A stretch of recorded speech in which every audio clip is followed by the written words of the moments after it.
market ကြီးတို့ဒုံးဆိုတက်ပြီးတော့တစ်ချိန်လုံးတက်နေရမှာပေါ့အဲ့တော့အဲ့ goals ကိ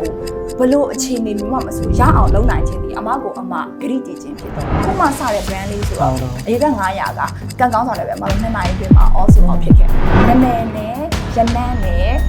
ထုတ်ပိုးပုံနဲ့အားလုံး match ဖြစ်သွားတော့လူတွေကြားထဲမှာအရင်တက်တဲ့ project ဖြစ်သွားတာပေါ့နော်အမတို့ဒီ local brand ထုတ်မဲ့လူတောင်ပြောချင်တဲ့စကားတစ်ခုကလေကိုဒီ brand ကိုဘယ်လောက်ချစ်တယ်ဆိုတဲ့အကြောင်းပြောပြဖို့လိုတယ်အခုချိန်မှာချမ်းသာနေလူတွေမှာတမအာစီဝတ်တကယ်ကြားရလူရှိကောင်းရှိနိုင်တယ်တမအာစီဝတ်မကြားလဲရှိကောင်းရှိနိုင်တယ်ဒါတို့ရဲ့ stories ပဲ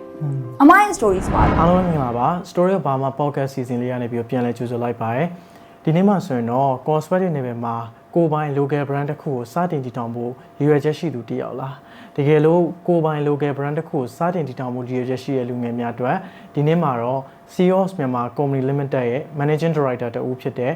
Matthew ထထကိုဖိတ်ခေါ်ထားပါတယ်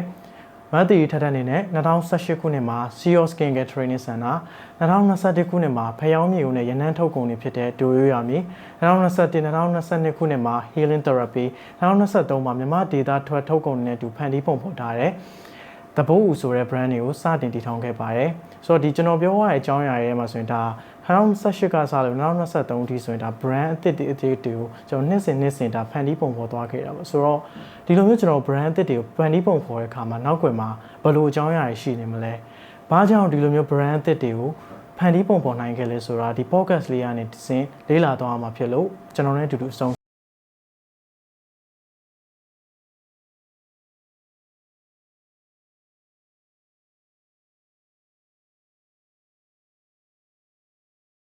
းအားလုံးမင်္ဂလာပါဒီနေ့မှာဆိုရင်တော့ကျွန်တော်တို့ဒီ CEOS မြန်မာ Managing Director တဦးဖြစ်တဲ့ Matthew ထထကိုဖိတ်ခေါ်ထားပါခင်ဗျအမမင်္ဂလာပါဗျဟုတ်မင်္ဂလာပါရှင်ဟုတ်အဲ့တော့ကျွန်တော်တို့ဒါပထမဆုံးကျွန်တော်မေးချင်တာကြတော့ဒီကျွန်တော်လူငယ်တွေထဲမှာဆိုရင်လည်းအခုဆိုရင်ဒီကိုပိုင် business တစ်ခုစတဲ့တစ်ခုစခြင်းတဲ့လူငယ်တွေလည်းရှိတယ်ပေါ့အဲ့လူငယ်တွေကမှကျွန်တော်တို့ဒီ cosmetic နယ်ပယ်ကိုလာဝင်ရောက်လာခြင်းတဲ့လူငယ်လေးရှိတယ်အဲ့တော့ကျွန်တော်စိတ်ဝင်စားတာဒီ cosmetic technology ဆိုတဲ့စကားလုံးပေါ့အဲ့မှာဆိုတော့ဒီ cosmetic technology ဆိုတာလို့ဘယ်လိုမျိုးလဲပေါ့ဘယ်လိုမျိုးကျွန်တော်တို့နားလည်ထားလို့ရတယ်ဟုတ်ပြောမယ်ဆိုလို့ကျွန်တော်ဘာသာရပ်တွေပြောများဆိုတော့အမတို့ technology လို့ပြောတာပေါ့နော်အဲ့တော့ cosmetic ဆိုတော့ကြတော့ဒီအလားကုန်နဲ့ပတ်သက်ပြီးတော့မှတို့ skin care တွေcosmetic ဆိုတာဒီနေ့ခေတ်မှာဆိုလို့ကျွန်တော်အမတို့ကဒီ color cosmetic တွေတော်တော်များများကဒီနေ့ခေတ်မှာတော့ဟိုးအရင်ကတည်းကနေမှအခုချိန်ထိသွားတာပေါ့နော်အဲ့တော့အမတို့ကအဲ့ဘာသာရပ်တစ်ခုလေ့လာတဲ့အခါကျလို့ရှိရင်ဒီတဘာဝနဲ့ပတ်သက်တဲ့အသီးနှံတွေမှတို့လေ့လာရတယ်ပြီးတော့ project တစ်ခုထုတ်လုပ်ဖို့ရအတွက်ကိုလိုအပ်တဲ့ဒီ ingredient တွေအကြောင်းအမတို့လေ့လာရတာပေါ့နော်အဲ့တော့ cosmetic technology solution တော့အမတို့ကဒီ skin care ရမှာကဒီခေါင်းစခြေဆောင် project တွေကိုလေ့လာခြင်းတဲ့လူတွေအတွက်ကိုတည်ရှိထားတဲ့ဘာသာရပ်တစ်ခုလို့ပြောမယ်ဆိုလို့ကျွန်တော်မှန်ပါတယ်ရှင့်ဟုတ်ကဲ့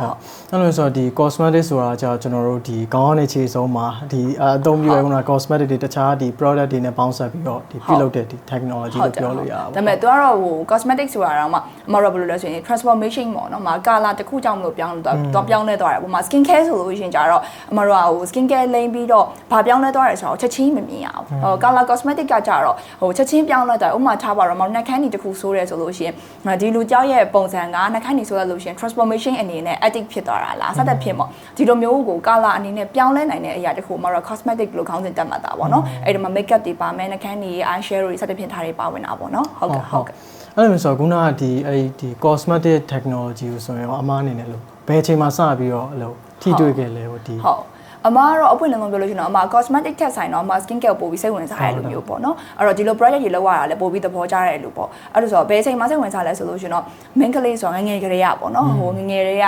ကဘယ်လိုမျိုးလေးနေခြင်းနဲ့ဘယ်လိုမျိုးလေးလှလှလေးပြင်ဆင်ခြင်းနဲ့ဒါမျိုးစိတ်ကရှိခဲ့တာပေါ့အဲ့တော့အသက်ကြီးလာတဲ့အခါကျတော့ဟိုအစတော့အမကဒီလောကထဲဒါမဝင်ဖြစ်ဘူးဆိုလို့ရှိရင်တော့အမတခြားနယ်ပယ်တစ်ခုမှရှိနေမှာပေါ့နော်အဲ့တော့အသက်ကြီးလာလို့ရှိရင်တော့ငါဘယ်လို project တွေသုံးမယ်နှာခမ်းတွေကိုဘယ်လိုစိုးမယ်စသဖြင့်ဒါမျိုးတွေရှိခဲ့တာပေါ့အဲ့တော့ငငယ်ကလေးကတော့စိတ်ဝင်စားတာဒါပေမဲ့ဒီလောကထဲဝင်ရောက်လာဖို့ဆိုလို့ရှင်တော့အမတို့2018မှာအမတို့စပြီးတော့မှအဓိကအမမျက်နှာအသားကြီးပျက်စီးခဲ့တာပေါ့နော်အဲ့တော့ skin ကနေမှဒီဘယ်လောက်တောင်ပျက်စီးခဲ့လဲဆိုတော့အမအသားရည်မှာအချမယ်ဒီနေရာလေးမှာဝက်ချက်မပေါက်ဘူးဆိုတဲ့နေရာဆိုတာအမမရှိခဲ့တဲ့အထိအသားရည်ပျက်စီးမှုကနေစရင်းနဲ့အဓိကအမရွတ်မထင်ကျင်တာပေါ့နော်အမဘာလို့ဆိုအမကတက်လုံးဝက်ချက်မပေါက်ခဲ့တယ်လူအဲ့လိုလူမျိုးကနေမှမျက်နှာ skin care မသုံးရနေမှာပျက်စီးသွားတော့အမဟိုဘယ်လိုပြောမလဲမျက်နှာအမရတာကြိုင်တော့ငါတော့ ဒုက္ခပါပဲဆိုရယ်စိတ်နဲ့လေးလာရင်လည်းအဲ့ဆိုလို့ရှိရင်တော့ငါတိတိကျကျစနစ်တကျလေးလာမယ်ဆိုရဲစိတ်ကူးကနေမှဒီလို skin care လောကထဲမှာဝင်ရောက်လာတာဖြစ်ပါတယ်ဟုတ်အဲ့ဆိုတော့ခုနကကျွန်တော်ဒါကိုယ်တိုင်ကဒီမျက်နှာနဲ့ပတ်သက်ပြီးတော့ဒီကျွန်တော် website နဲ့ပတ်သက်ပြီးတော့ဒါဖြစ်ခဲ့ပြီးတော့မှဒီဘက်ကဒီကိုယ်တိုင်ခံစားပြီးတော့မှဒီဘက် skin care နဲ့ပတ်သက်ပြီးတော့လေးလာရင်နဲ့ဒီ industry တွေရောဝင်ရောက်လာအဲ့အမားနေတယ်လို့ပထမဆုံးဒီအဲ့လို skin care နဲ့ပတ်သက်ပြီးတော့လေးလာဖြစ်ခဲ့ရဆိုဘယ်ကနေပြီးစပြီးလေးလာဖြစ်ခဲ့ဘယ်ကနေစလဲဆိုအဲ့မျက်နှာအသားရည်ပျက်စီးတော့အမားကဟိုတော်တော်များများက YouTube တွေမှာကြည့်လို့ရတာပေါ့နော်ကြည့်လို့ရတော့အဲ့ဒီမှာရှိတဲ့အသီးနှံအနေနဲ့ဟိုသူတို့ဘယ်လိုလုပ်ရလဲဆိုတဲ့ဟာမျိုးပေါ့ဒါပေမဲ့လည်းဘာလဲဆိုတော့တဘာဝအသီးနှံတွေကအာနိသင်အများကြီးကောင်းတယ်ဟိုဆေးဘက်အများကြီးဝင်တာမှန်ပေမဲ့သူတို့မှလည်း side effect ရှိတယ်အဲ့ဒါဘာလဲဆိုလို့ရှိရင်သူတို့ကိုတန့်စင်ဆိုတာမတန့်စင်ထားဘူးဟေ့ဆိုလို့ရှိရင်အဲ့လိုမျိုးပစ္စည်းကိုသုံးလို့ရှိရင်ပို့ပြီးတော့မှမျက်နှာအသားရည်ပျက်စီးသွားနိုင်တာပေါ့နော်အဲ့လိုဆိုတာနဲ့မှအဲ့ဆိုလို့ရှိရင်တော့ဒီ project တွေကိုဒီလိုမျိုးပဲသုံးမဲ့အစားဒီ project တွေကိုဘယ်လိုလုပ်လို့ရတယ်လဲဒါမျိုးကိုလေ့လာရင်းနဲ့မှအမကတင်နန်းတက်ဖြစ်တယ်မြန်မာပြည်မှာမှတင်နန်းပထမဆုံးစပြီးတော့တက်ပြီးတော့မှအဲ့ရနေမှတခြားအဲ့ချိန်မှာပဲကန်ကောင်းစွာနဲ့ဒီဘန်ကောက်ဆော့အိုပရာဆိုတဲ့ဆီယာမကနေမှဒီမြန်မာပြည်ကိုလာပြီးတင်မယ်ဆိုတာနဲ့အဲ့အမ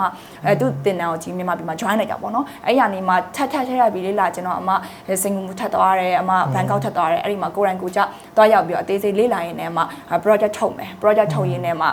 ှဒီလိုမျိုးပဲကိုလိုမျိုးပဲဒီလိုလုပ်ချင်တဲ့လူတွေအတွက်ကိုတင်နန်းတင်မယ်ပေါ့နော်ဘာလို့ဆိုတော့အမငယ်တော့အကြောင်းတက်ခဲ့တော့ကလည်းဘယ်လိုလဲဆိုရင်ကိုစာရှင်းပြရတာကြိုက်တယ်ပြမစရာလောက်ရတာကြိုက်တယ်ပေါ့နော်အဲ့လိုဆိုတော့ဘာလဲဆိုရင်သူတို့လည်းငါပြချင်တယ်ဒါဘယ်လို project တွေရှိရလဲဘယ်လိုလုပ်လို့ရရလဲဆိုတော့လည်းလုပ်ရင်းနဲ့မှအမတင်နန်းကိုတင်ဖြစ်ခဲ့တာပေါ့နော်ဟုတ်ကဲ့ဟုတ်သူက2019 2018လောက်ဖြစ်မယ်ဟုတ်တယ်အဲ့ဒီချိန်ကာလပေါ့ဟုတ်ကဲ့အဲ့လိုဆိုတော့ခုနကဒီ2018လောက်မှာဆိုရင်အမဒီ skin care နဲ့ပတ်သက်တဲ့ training center တခုစပြီးတော့တည်ထောင်ရပြီးအဲ့လိုဆိုတော့ဟိုစပြီးတော့ခုနကကျွန်တော်တို့ဒီ skin care နဲ့ပတ်သက်တာကိုလေ့လာရဲတခြားစင်ကာပူတို့တခြားနိုင်ငံတွေမှာဆိုလည်းလေ့လာအဲ့လေ့လာတဲ့ဟာမှာကျွန်တော်ခုနကလည်းမျိုး training center ပုံစံမျိုးဒါ business တခုဖြစ်သွားတယ်ပေါ့အဲ့တော့ဆိုတော့ခုနကလည်းမျိုးလေ့လာနေမှာစတဲ့တခုအနေနဲ့စတဲ့ကာလမှာဆိုရင်ဟိုဘယ်ရဲ့အဓိကလို့အပြောင်းလဲဖြစ်သွားစီလေဟို day to day life မှာစဉ်းစားရပဲဖြစ်ပေါ့ဟုတ်ကဲ့ဘယ်ကအပြောင်းလဲဆိုအမကဒီတင်တန်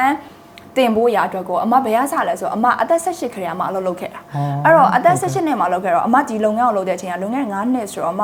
maybe ဟိုပါပေါ့24ဝန်းကျင်ပေါ့နော်အဲ့တော့18နှစ်ကနေမှ24မှာမ6နှစ်တာအတွေ့အကြုံရှိတယ်တခြား business တွေလုပ်တဲ့အတွေ့အကြုံပေါ့နော်အဲ့တော့အတွေ့အကြုံရှိတော့အဲ့တော့အမဒီလုပ်ငန်းလုပ်မယ်ဆိုတဲ့အချိန်တခုမှာအမကဟိုဖန်တီးရတာကြိုက်တယ်အဓိကဖန်တီးရတာကျဆိုတာဟိုတခုကဘာကြိုက်လဲဆိုလို့ရှိရင်အမအသေးဆက်နေလောက်ရတာကြိုက်တယ်အဲ့တော့ project တခုကိုဟိုမှာစာတင်ပြီးတော့ပြန်လာလို့ရှိရင်တော့ပဲအမအဲ့ဒီ formula အတိုင်းလုပ်တဲ့အချိန်လည်းရှိတယ်ဒါပေမဲ့ကိုကငါဘာတွေလုပ်မှာလဲဘယ်လိုလုပ်မှာလဲစတဲ့ဖြင့်ဒါမျိုးတွေကိုအရင်ရင်ခုန်တာပေါ့နော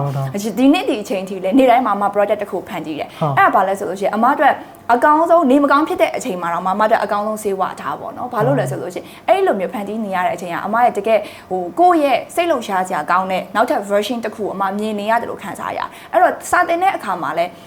တော်တော်များများကအမလေး10 ရန်တို့9 ရန်တို့မှာတက်ခဲ့တဲ့ဆရာမတွေဆိုလို့ရှိရင်ဟိုဆရာမတွေ live ကိုကြည့်ရပါတော့တစ်နှစ်လက်ကြီးစားပဲတစ်နှစ်လက်ကြီးစားဒါဆရာမတွေကိုလို့ပြောတာမဟုတ်ဘူးเนาะအဲ့လိုဆိုလို့ရှိရင်အမအဲ့ live ကြောမှမနေနိုင်အောင်အရန် boring ဖြစ်တယ်ပေါ့စာတင်ရရဲဆိုရင်တော့အမ excited ဖြစ်ချင်တာအဲ့တော့ဘာလုပ်လဲဆိုလို့ရှိရင်တစ်နှစ်တစ်ချိန်မှာအမ module ပြောင်းတယ်အဲ့တော့ဟိုတခြားနိုင်ငံတွေမှာဆိုနေတိုင်းမှာ skin care နဲ့ပတ်သက်ပြီးတော့ cosmetic နဲ့ပတ်သက်ပြီး formula ကိုထောင်နဲ့ချီထွက်နိုင်အောင်လို့တို့က research and development လုပ်နိုင်တယ်အဲ့တော့အမတို့ကလွန်ခဲ့တဲ့တစ်နှစ်က module တွေစာတွေဒီနှစ်မှာအမမဖြစ်ချင်အောင်အဲ့တော့ဘာလုပ်လဲဆိုလို့ရှိရင်အမ17လပိုင်းရောက်တိုင်းမှာအမ new module တစ်ခုအမအမြဲပြင်ဆင်တယ်အဲ့တော့ဒါတစ်နှစ်စာလုံးပေါ့အဲ့တော့နှစ်ကသင်ခဲ့တဲ့စာဒီနှစ်မှာမရှိတော့ဘူးဟိုဒါပေမဲ့နည်းအဲ့ဒီမှာ formula ကပြန်ပြီးတော့ဒီနှစ်အတွက်ကို trending အတွက်ကိုသုံးလို့ရတယ်ဆိုလို့ရှိရင်တော့မပြန်သုံးတာပေါ့နော်ဒါပေမဲ့အမအမြဲ modify လုပ်တယ်ကိုလည်းအမြဲလေ့လာတယ်ဒီလိုမျိုးနဲ့ပဲသွားတော့ဒီလောကထဲရောက်လာတဲ့အခါမှာလည်းအမကြိုက်တဲ့အရာတစ်ခုအမရှာတွေ့ရပေါ့နော်အကယ်ဒီလောကထဲမှာမဟုတ်ဘူးအမကတော့အမြဲပြောတဲ့စကားတစ်ခုရှိရဒါကတော့ဟိုသူများတဲ့ခါကျတော့တစ်မျိုးဖြစ်တာပေါ့နော်အမအတွက်ကတော့အမဒီလောကမှာမဟုတ်ဘူးနောက်ထပ်လောကတစ်ခုမှာရောက်နေကြလို့ရှင်လည်းအမဒီလိုမျိုးပဲအရန်တော်တယ်မျိုးသမီးဖြစ်နေအောင်ပါပဲဟုတ်ကဲ့အဲ့ဆိုခုနကဒ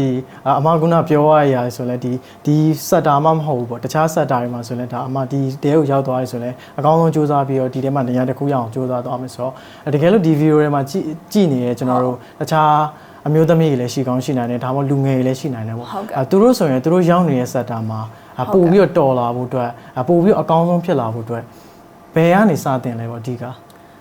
အကောင်းဆုံးဖြစ်လာလို့တချို့ကျတော့ပြောတာပေါ့နော်ဟိုလူတိုင်းကကိုယ့်ရဲ့ passion ကိုရှာပါလို့ပြောကြတယ်ပေါ့နော် passion ကိုရှာရဲဆိုရင်အခြေအနေတစ်ခုမှာကိုကဟိုမှာဖန်တီးရတာကြိုက်တယ်လူလားဒါမှမဟုတ်လို့ရှိရင်ကိုကဖန်တီးပြီးသားဥစ္စာကိုစနစ်တကျနဲ့ သွားခြင်းတယ်လူလားပြောမယ်ဆိုလို့ရှိရင်အမတို့ market တစ်ခုကိုဥဆောင်မဲ့ဟေးဆိုလို့ရှိရင်ဖန်တီးနေယုံနေတတ်ယုံနဲ့အမတို့ market မှာ sustainable မဖြစ်ဘူးဘလို့မှမတည်မြဲဘူးအဲ့တော့အဲ့အနောက်ကဖန်တီးရလူနောက်တစ်ယောက်ကနေမှအနောက်ကနေမှတောက်လျှောက်လိုက်ပြီးတော့အဲ့ဒီဖန်တီးထားတဲ့ဟာတစ်ခုကိုအမြဲတည်မြဲနေဖို့ရအတွက်ကို manager level ကနေလုပ်ပေးရဒါသူက manager မဟုတ်လို့ဖန်တီးတယ်မလို့ဘယ်သူကပို့တော်တယ်ဆိုတာမရှိဘူးအဲ့လိုမျိုးဆိုတော့အဲ့တော့ကိုကအခုဒီနေရာမှာရောက်နေချိန်မှာငါဒီနေရာကြီးဒီအရုပ်စိတ်ဝင်စားဘူးလားမသိဘူးနောက်တစ်ခုငါပြောင်းရှာမလားမသိဘူးတချို့ကြပြောပြောင်းရှာရင်ပြောင်းရှာရင်လည်းကိုယ့်ရဲ့ passion ကိုဒါရှာလာတယ်ကိုသာအသက်ကြီးလာတယ်ထားအောင်ရှာမတွေ့ဘူးပေါ့နော်အဲ့တော့အမဟိုကိုရောက်တဲ့နေရာတစ်ခုမှာအမဘယ်နေရာပဲရောက်တဲ့နေရာတစ်ခုမှာအမနံပါတ်1ဖြစ်ချင်တယ်ဟုတ်တော့အဲ့တော့အမအကောင်းဆုံးဖြစ်ချင်တယ်အဲ့ဒီအရာတစ်ခုငါဘယ်လိုမျိုးအင်တိုက်အားတိုက်စူးစမ်းရမလဲအဲ့တော့အခုဒီနေရာမှာကိုနေကြည့်လိုက်လို့မှလူတယောက်ကတော့သိပါတယ်ဟိုမှာ6လတစ်နှစ်လောက်မှနေကြည့်လိုက်လို့ဒီနေရာကကိုအတွက်မဟုတ်တော့ဘူးဆိုလို့ရှိရင်တော့ဒါတကယ်မဟုတ်ဘူးပေါ့နော်အခါကျတော့နောက်တစ်ခုကိုနဲ့အနည်းဆက်ဆုံးနေရာတစ်ခုရှာကြည့်ရခါမှာလည်းခြေစုံအရန်ပြစ်မဝင်ပါနဲ့ဘာလို့လဲဆိုရင်အရင်တော့ကတော့လွန်ခဲ့တဲ့3-4နှစ်ကတော့ခြေစုံပြစ်ဝင်ရတာကောင်းတာပေါ့နော်ဝုံဒီဟာကြီးကငါမကြိုက်ဘူးဒီလောကလည်းဝုံပြေးဝင်နိုင်မယ်ဆိုပေမဲ့ဒီနေ့ဒီချိန်မှာကြတော့နောက်ထပ်ဟိုကိုတကယ်ရှာတွေ့ခြင်းတဲ့အရာတစ်ခုကိုတွားဖို့ရတော့ကိုမှထောက်တိုင်ရှိဖို့လိုအပ်တယ်အဲ့တော့အဲ့နေရာတစ်ခုကနေမှဝင်ငွေရနေရဆိုတော့အဲ့နေရာမှာပဲနေအောင်ဒါပေမဲ့နောက်တစ်ခုကိုအမတို့တစ်နေ့ကို1နာရီလား2နာရီလားကိုအတွက်ကိုအချိန်ပေးပြီးလေးလာရင်းနဲ့မှဒီနေရာကငါအတွက်တကယ်ဖြစ်နေပြီပြီးတော့ဝင်ငွေရလည်းအခုလက်ရှိအလုပ်ထက်များလာပြီ market တစ်ခုမှလည်း6လောက်ကိုတည်မြဲလာပြီဆိုတဲ့အခါကျမှဒီလောကကြီးကိုစွန့်ပစ်ပြီးတော့မှကိုတကယ်ဝင်ရောက်ခြင်းနဲ့ပဲအစ်စ်ကိုသွားပါလို့ပြောချင်ပါတယ်ဟုတ်အဲ့လိုမျိုးဆိုတော့ခုနကဒီလက်ရှိလုပ်နေတဲ့အလုပ်တွေရှိရဆိုရင်ဒါတွေဆက်လုပ်ပြီးတော့ကိုသဘောကျရဆိုရင်လည်းဒါဖြည်းဖြည်းချင်းဒီဟာကိုကတကယ်သဘောကျလားမကျလားဆိုတော့အရင်ဆုံးလေးလာပြီးတော့မှတကယ်လို့ကိုသဘောကျရတယ်ဒီဟာကိုကစောက်ချလုပ်တော့မယ်ဆိုရင်ဒီလောကတွေကိုပြည့်ဝင်ပြီးတော့ဒီဟာလမ်းလုပ်ဖို့အတွက်ဒါအမှအကျဉ်းပေးချင်တာဒါအခုဒီ2023ပေါ့နော်2023အတွက်ကိုအမှပြောတဲ့စကားပေါ့နောက်ထပ်ဘာလို့ဆိုဒီစကားတွေကလေဟိုအချိန်ကာလပေါ်မှာမူတည်ပြီးမတို့အများကြီးမစဉ်းစားရတာပေါ့နော်ဟိုဘာလို့လုံခဲ့တဲ့4နှစ်5နှစ်မှာအမှဒီလိုလည်းမစဉ်းစားတတ်ခဲ့ဘူးအမကဘာလဲဆိုလို့ရှိရင်ငါရအောင်လုပ်မယ်ဒီစိတ်တစ်ခုပဲဒါပေမဲ့အဲ့ချိန်တုန်းကရအောင်လုပ်မယ်ဆိုလို့ရှိရင်ရအောင်ဖြစ်လာနိုင်တဲ့ပတ်ဝန်းကျင်ရှိတာ哦အခုချိန်မှာကာလကြတော့အမတို့အရန် risk များတဲ့အချိန်ကာလဆိုတော့လေအများကြီးစဉ်းစားဖို့လိုအပ်တယ်ဒီကာလတစ်ခုကနေမှဟိုကိုတကယ်ရနိုင်ပြီလားကိုတကယ်လိုချင်တဲ့နေရာတစ်ခုကိုဖြစ်နိုင်မှာလားဆိုတော့လေအမတို့တွေးဖို့လိုတယ်ဒါတွေးဝေဖို့ပြောတာမဟုတ်ဘူးလုံးတော့လုံနေရမှာပေါ့နော်ဟုတ်ကိုလုံးဆရာရှိရတော့ဆက်ပြီးတော့လုံနေရမှာပေါ့ဟုတ်ပါတော့တနေ့ကိုတနာရီကလေဟိုမဟုတ်လဲအဲ့ရထဲမှာနေနေအချိန်ကုန်သွားတာပဲဖုန်းသုံးနေနေလဲတနာရီဆိုတာဘယ်လိုမှမသိဘူးအချိန်ကုန်သွားတာပဲ game ဆော့နေနေလဲကုန်သွားတာပဲဒါပေမဲ့အမတော့တရက်ကိုတနာရီတော့အမတို့အမယနေ့ချိန်ကြီးအမြန်လေးလာတယ်ကိုတနေ့တနာရီစကားပြောရင်ငါတကယ်ဒီဥစ္စာကိုလုပ်ချင်တာလား passion ဖြစ်တာလားဒီနေ့အချိန်ကြီးလဲအမကိုမမေးနေတော့မယ်ဟုတ်ဆိုတော့ဟိုဒါကိုပြန်ပြီးတော့နားလေတာပို့ပြီးတော့အရေးကြီးအကောင်းဆုံးပဲအရေးကြီးဆုံးပဲဘာလို့ဒီနေ့ခေတ်မှာအရေးကြီးဆုံးကလေသူများတွေကိုနားလဲဖို့မကြိုးစားနဲ့အမဆိုရင်ဘယ်သူမှနားလဲဖို့မကြိုးစားအောင်အမကိုအမနားလဲဖို့ပဲကြိုးစားဘာဖြစ်လို့လဲဆိုတော့လူကကိုနားလည်မှသာလင်ကိုသွားခြင်းတဲ့နေရာကဘယ်နေရာလဲကိုဒီအရာတစ်ခုအားနာလို့စားလိုက်ရတာလားတကယ်စားခြင်းလို့စားလိုက်ရတာလားဒီအလုပ်တစ်ခုဆိုလည်းကိုကအားနာလို့လုပ်လိုက်ရတာလားတကယ်လုပ်ခြင်းလို့လုပ်ရတာလားပေါ့နော်အဲ့တော့ဟိုလူတွေတော်တော်များများမှာတခြားလူတွေကိုကြည့်နေမှာချက်ကိုကဘယ်လိုမျိုးနေရာမျိုးမှာနေချင်တာလဲနောက်တစ်ခုကဒီလူတယောက်ကလူတိုင်းကမတူနိုင်အောင်တချို့ကအရန်အောင်မြင်ခြင်းတဲ့လူရှိရဲတချို့ကဝင်ငွေအများကြီးရှာခြင်းတဲ့လူရှိရဲတချို့ကအေးစစ်စစ်လေးနဲ့ဘဝကိုလေဒီလိုလူမျိုးလည်းအများကြီးတွေ့ပူတယ်ဘာလို့လဲဆိုတော့အမားတို့ဒီအမကဒီ spiritual walks တွေ energy walks တွေလုပ်တဲ့အပြင်အမ healing တွေလည်းလုပ်တာဖြစ်တဲ့အတွက်အမအဲ့လိုလူမျိုးတွေနဲ့တွေ့ရတဲ့အခါမှာတချို့လူတွေရဲ့ life မှာလေမချမ်းသာကြအောင်အဲ့တော့သူတို့လိုချင်တာကသူတို့ကအိမ်လေးတစ်လုံးမှာသူတို့အပင်လေးဆိုင်ပြီးတော့တရိတ်ဆန်လေးနဲ့သူနေချင်တာအဲ့တော့သူ့အတွက်ကဒီအချိန်မှာတင်းကိုထောင်နဲ့ချီပြီးတော့ဝင်ငွေရနေလဲသူတကယ်လိုအပ်နေတဲ့အရာတစ်ခုကဒီအိမ်လေးနဲ့တူနေချင်တာပဲအဲ့တော့ကိုသိရမှာပေါ့နော်ငါကဘယ်လိုပုံစံမျိုးနဲ့ဘဝကိုရက်တည်ချင်တာလဲဆိုတဲ့ပုံမှာမူတည်ပြီးတော့ကိုယ့်ရဲ့စူးစမ်းပုံ stage ကတယောက်နဲ့တယောက်ကြားထဲမှာဟိုမတူညီနိုင်ဘူးပြောချင်တာကဒီလူကဒီတိုင်းသွားလို့ငါလည်းဒီတိုင်းသွားမယ်ဆိုတဲ့ theory ကမဟုတ်ပါဘူးလူတိုင်းအတွက်ကကိုယ့်ရဲ့ဟိုကိုရှာဖွေခြင်းကိုယ့်အတွက်အဖြေမှန်ပါပဲဟုတ်ဆိုတာကိုပို့ပြီးတော့နားလည်ဖို့စူးစမ်းဖို့လို့တလို့မျိုးကိုသဘောကျတဲ့ဟာတွေရှာဖွေပြီးတော့လုပ်ခဲ့လို့ရတယ်ဆိုတော့အမှကျွန်တော်နောက်ထပ်သိချင်တာကြတော့ကျွန်တော်အမဆိုရင်ဒီgoal setting ချရတဲ့ဘိုင်းနေအဲ့ဒါနဲ့ပတ်သက်ပြီးတော့ဆိုရင်လည်းကျွန်တော်ဒီ article ပြီးရင်ကျွန်တော်တို့တချို့ကျွန်တော် talk show တွေမှာဆိုလည်းတွေ့ရအဲ့လိုမျိုးဆိုတော့ဟိုကျွန်တော်အခုအမဟိုးငယ်လေးတွေကဥမာကျွန်တော်ငယ်လေးတွေကအမဒါပေါ့ရီမန်းထားရကျွန်တော် goal တစ်ခုဆိုရင်ဘာဖြစ်မလဲပေါ့ကျွန်တော်ဒီဘက် teenage life ကနေပြီးတော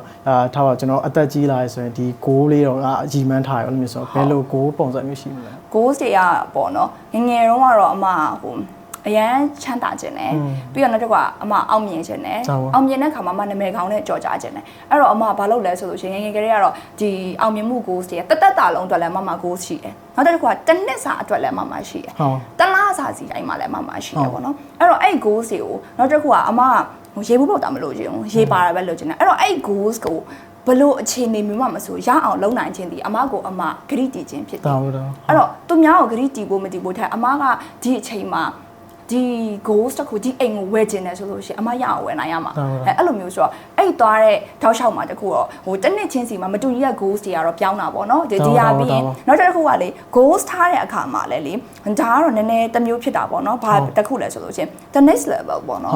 ဒီတစ်ခုရပြီးပြီဆိုရင်နောက်တစ်ခုကဘာလဲဆိုတော့အများကြီးရှိတယ်နဲ့ဘာလို့လဲဆိုလို့ရှိရင်ဒီတစ်ခုရပြီးပြီဆိုပြီးတော့နောက်တစ်ခုဟာက goals ကမရှိနေဘူးဟေ့ဆိုလို့ရှိရင်ဒီရပြီးလို့ရှိရင်ဘာလို့လုပ်ရမှမသိဘူးလူတွေတော်တော်များများဖြစ်တာဒါအမဖြစ်ခဲ့တာပေါ့နော်အမကဒီအိမ်ကိုလိုချင်တယ်ဒီအိမ်ကိုအမရပြီးတဲ့အခါမှာအမနောက်ထပ် goals ကိုအမရုပ်တရက်စဉ်းစားလို့မရအောင်ဒါပေမဲ့အမအသက်45မှာအမ retire လိုချင်တာအမ retire life ကိုလိုချင်တော့အမရဲ့ဒီ goals တစ်ခုပြီးတဲ့အခါမှာ45နှစ်ဟာရုပ်သွားစဉ်းစားနေတယ်တကယ်တော့ဘာလဲဆိုရင်ဒီတစ်ခုပိုင်ဆိုင်ပြီးနောက်တစ်ခုပါပိုင်ဆိုင်မှာလဲနောက်တစ်ခုကပါလဲအဲ့ဒါကိုအမတို့ကလေဟိုဒီ goals တစ်ခုတည်းတွေမဟုတ်ပဲနဲ့နောက်တစ်ခုကအမတို့အတွက်အများနဲ့ကြိုတင်စဉ်းစားထားတဲ့ plan ရှိတင်တယ်လို့အမထင်တယ်ပေါ့နော်ဒါရီမန်းချက်မှာတော့အမဒီလိုမျိုးရှိတင်တယ်လို့ထင်တယ်ဟုတ်ကဲ့ဆိုတော့ဒီ goal တစ်ခုချတဲ့အခါမျိုးဆိုရင်ကျွန်တော်တို့က goal တစ်ခုချတဲ့အခါဆိုရင်ဒီတစ်ခုပြီးသွားရဆိုရင်ဒီတစ်ခုပြီးသွားရဆိုရင်နောက်ထပ်ကျွန်တော် game ကစားတယ်လို့မျိုးဒီလို goal တွေရှိထားတင်တယ်ပေါ့ဒ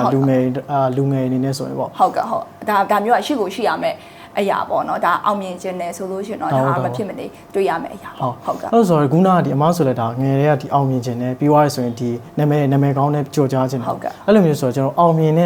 ြင်တဲ့ live တစ်ခုဒါမှမဟုတ်လေခုနကလည်း base net ပါဖြစ်ဖြစ်ဒီ personal မှာဖြစ်ဖြစ်အဲ့ဒီဟာကိုကျွန်တော်စူးစမ်းတဲ့ခါမျိုးမှာတစ်ဖက်မှာဆိုရင်ထားပါတော့ကျွန်တော်တို့ဒီအတွက်ထားပါကျွန်တော်တို့လှုပ်လိုက်ရတဲ့ဟာတော့ mental နဲ့ mental health နဲ့ပဲဖြစ်ဖြစ်ဒါမှမဟုတ်ကျွန်တော်တို့ဒီအဲ့ဒီအတွက်ကျွန်တော်တို့ price တစ်ခုဆိုဘာဖြစ်မလဲဥပမာထားပါကျွန်တော်ကအောင်မြင်ခြင်းနဲ့စာကြရမယ်ဆိုရင်ကျွန်တော်ပျော်ခြင်းနဲ့တခြားအချိန်တွေအများကြီးရှော့ချထားဘူးလို့အဲ့တော့လူငယ်များမြင်တာကြတော့ဒီအောင်မြင်နေဆိုရင်ဒီအောင်မြင်တာပဲဘယ်မြင်တယ်ပေါ့တစ်ဖက်မှာဆိုရင်ဒီအောင်မြင်မှုအတွက်သူတို့ဘယ်လိုမျိုးဒီစိန်ခေါ်မှုတွေဘယ်လိုမျိုးအခက်အခဲဖြတ်ကျော်ခဲ့ရလဲဆိုတာများသောအားဖြင့်မမြင်ကြရများအဲ့တော့အမားအတွက်ဆိုရင်တော့ဒီလိုမျိုးခုနကဒီအောင်မြင်လာဖို့အတွက်ဆိုရင်ဒီရှောက်ခဲ့လမ်းမှာဆိုရင်ဘယ်လိုမျိုးအစိန်ခေါ်မှုတွေအခက်အခဲကြုံတွေ့ခဲ့ရမလဲအဓိကအနေနဲ့ပေါ့အဲ့လိုပြောလို့ရှင်တော့စိန်ခေါ်မှုအခက်အခဲကတော့ဒါလူတိုင်းမှာတော့ရှိရပါတော့ဒါပေမဲ့အမမှလည်းရှိပေမဲ့လေအမအဲ့ဒီဟာတွေကိုမမြင်ဘူးအဲ့ဒါအမအများဟိုပြောတဲ့စကားပေါ့နော်မမြင်ဘူးဆိုတာလေဥပမာအခုချိန်မှာဆိုရင်မပစ္စည်းတရရရိုင်းခတ်တယ်ဒေါ်လာဈေးတွေဖောင်းပွားတယ်ဒီလိုပြဿနာဖြစ်တဲ့အချိန်မှာဒါတကယ်ဆိုဒါပြဿနာပဲဒါပေမဲ့အမကလေဘလို့ပဲနေအမသွားခြင်းတဲ့ goals ပဲအမမြင်တာအဲ့ဒီဟာတွေကိုအမမမြင်ဘူးဒါပေမဲ့အောင်မြင်တဲ့လူတယောက်ဖြစ်ဖို့ရတော့ကိုဘာတွေဆုံးလို့ရတယ်ဆိုလို့ရှင်တော့ဆွန့်လို့ရတဲ့အရာတွေကအများကြီးပေါ့နော်ဒါပေမဲ့ဘာလဲဆိုလို့ရှိရင်အမအတွက်အဲ့အရာတွေဆွန့်လို့ရလဲအမလိုချင်တဲ့အရာရဖို့ပဲအရေးကြီးတယ်ဒါပေါ့အဲ့ဟာတွေကိုလည်းဟောငါကတော့ဘယ်လောက်ပေးဆက်နေရတယ်ပေါ့နော်ကို victim နေရမှာမနေဘူးပေါ့ငါကတော့ဘယ်လောက်ပေးဆက်ပြီးတော့ဒီအရာကြီးကိုငါစူးစမ်းထားရတယ်ဆိုတဲ့နေရာထား okay ဒီအရာတွေကိုဆွန့်လို့ရှိရင်ငါဒီအရာကိုပိုင်ဆိုင်မယ်ဆိုတော့အမဆွန့်လို့နိုင်တယ်ပြီးတော့နောက်တစ်ခုကလူတွေမှာဟိုတချို့ကြတော့လေဘယ်ချိန်ကနေဘယ်ချိန်ထိပဲအလုပ်လုပ်ချင်တယ်ဆိုတဲ့လူရှိတယ်တချို့ကြတော့လေဟိုမနက်9ကနေည9ပြီးလို့ရှိရင်အလုပ်ကိစ္စလာမပြောနဲ့မကြိုက်ဘူးပေါ့ဒါပေမဲ့အမက12နာရီပြောလဲကြိုက်တယ်တနာရီပြောလဲအမကြိုက်တယ်ဘာလို့လဲဆိုရင်အမရဲ့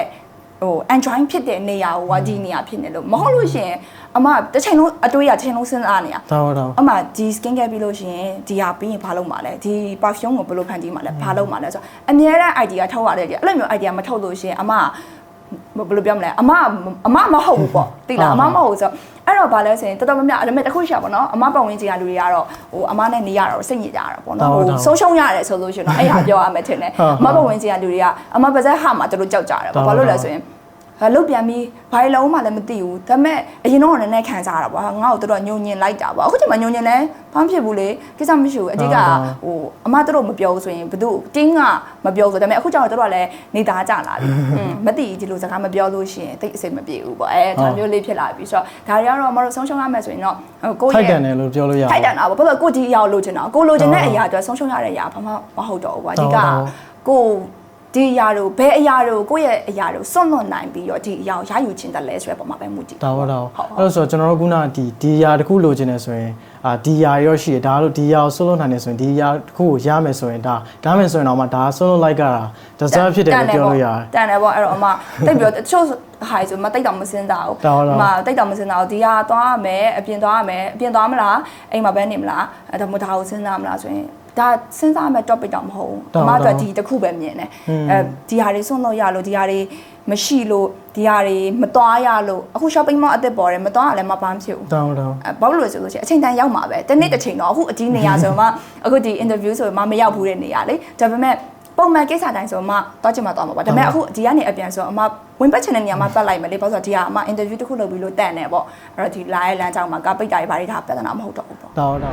းကျွန်တော်အချိန်လေးတစ်မိနစ်တော့ပေးပါဦးဒီနေ့မှဆိုရင်တော့ဒီနိပညာဝန်ဆောင်မှုများလိုအပ်တဲ့လူကြီးများအတွက်ကျွန်တော်ဒီ brand လေးတစ်ခုနဲ့မိတ်ဆက်ပေးခြင်းပါတယ်အခုဆိုရင်ကျွန်တော်ဒါနိပညာရဲ့တိုးတက်လာတဲ့မြတ်ဒီ website application e-commerce ဒီလိုနိပညာရဲ့ကျွန်တော်တို့လူတွေနဲ့ရင်းနှီးစားပြုလာပါပြီဒါကြောင့်မို့ကိုယ့်ရဲ့လုပ်ငန်းကိုဒီလိုနိပညာရေးနဲ့ပေါင်းစပ်ပြီးတော့ထပ်မံတိုးချဲ့ခြင်းတဲ့လူကြီးများအတွက် digital based software agency နဲ့ကျွန်တော်မိတ်ဆက်ပေးခြင်းပါတယ် digital based software agency မှာဆိုရင် website application e-commerce အစရှိတဲ့နည်းပညာဝန်ဆောင်မှုများကို one stop service အနေနဲ့ရရှိနိုင်ပြီးတော့ဝန်ဆောင်မှုစတဲ့ကာလအစားလို့ဝန်ဆောင်မှုပြီးဆုံးသည့်အထိတာဝန်ယူဆောင်ရွက်ပေးနေတဲ့ agency တစ်ခုဖြစ်ပါတယ်ဒါကြောင့်မို့နည်းပညာနဲ့ပတ်သက်တဲ့ဝန်ဆောင်မှုများလိုအပ်တဲ့အခါ digital based ကိုဆက်သွယ်လိုက်ဖို့အတွက်တိုက်တွန်းလိုက်ရပါခင်ဗျာဗီဒီယိုလေးကိုပြင်ကြည့်လိုက်အောင်ကောင်းပါရဲ့မှာဒါဆိုရင်လည်းခုနဒီအမဒီ personal life မှာဆိုရင်ဒီ goal setting ချရတဲ့ဟာတွေပြီးသွားဆိုရင်ကျွန်တော်တို့ခုနဒီတစ်ခုခုရဖို့အတွက်တစ်ခုခုအောင်မြင်ဖို့အတွက်ဆိုရင်လည်းကျွန်တော်ဘယ်လိုမျိုးဒီခံယူချက်တွေရှိလဲဆိုတာ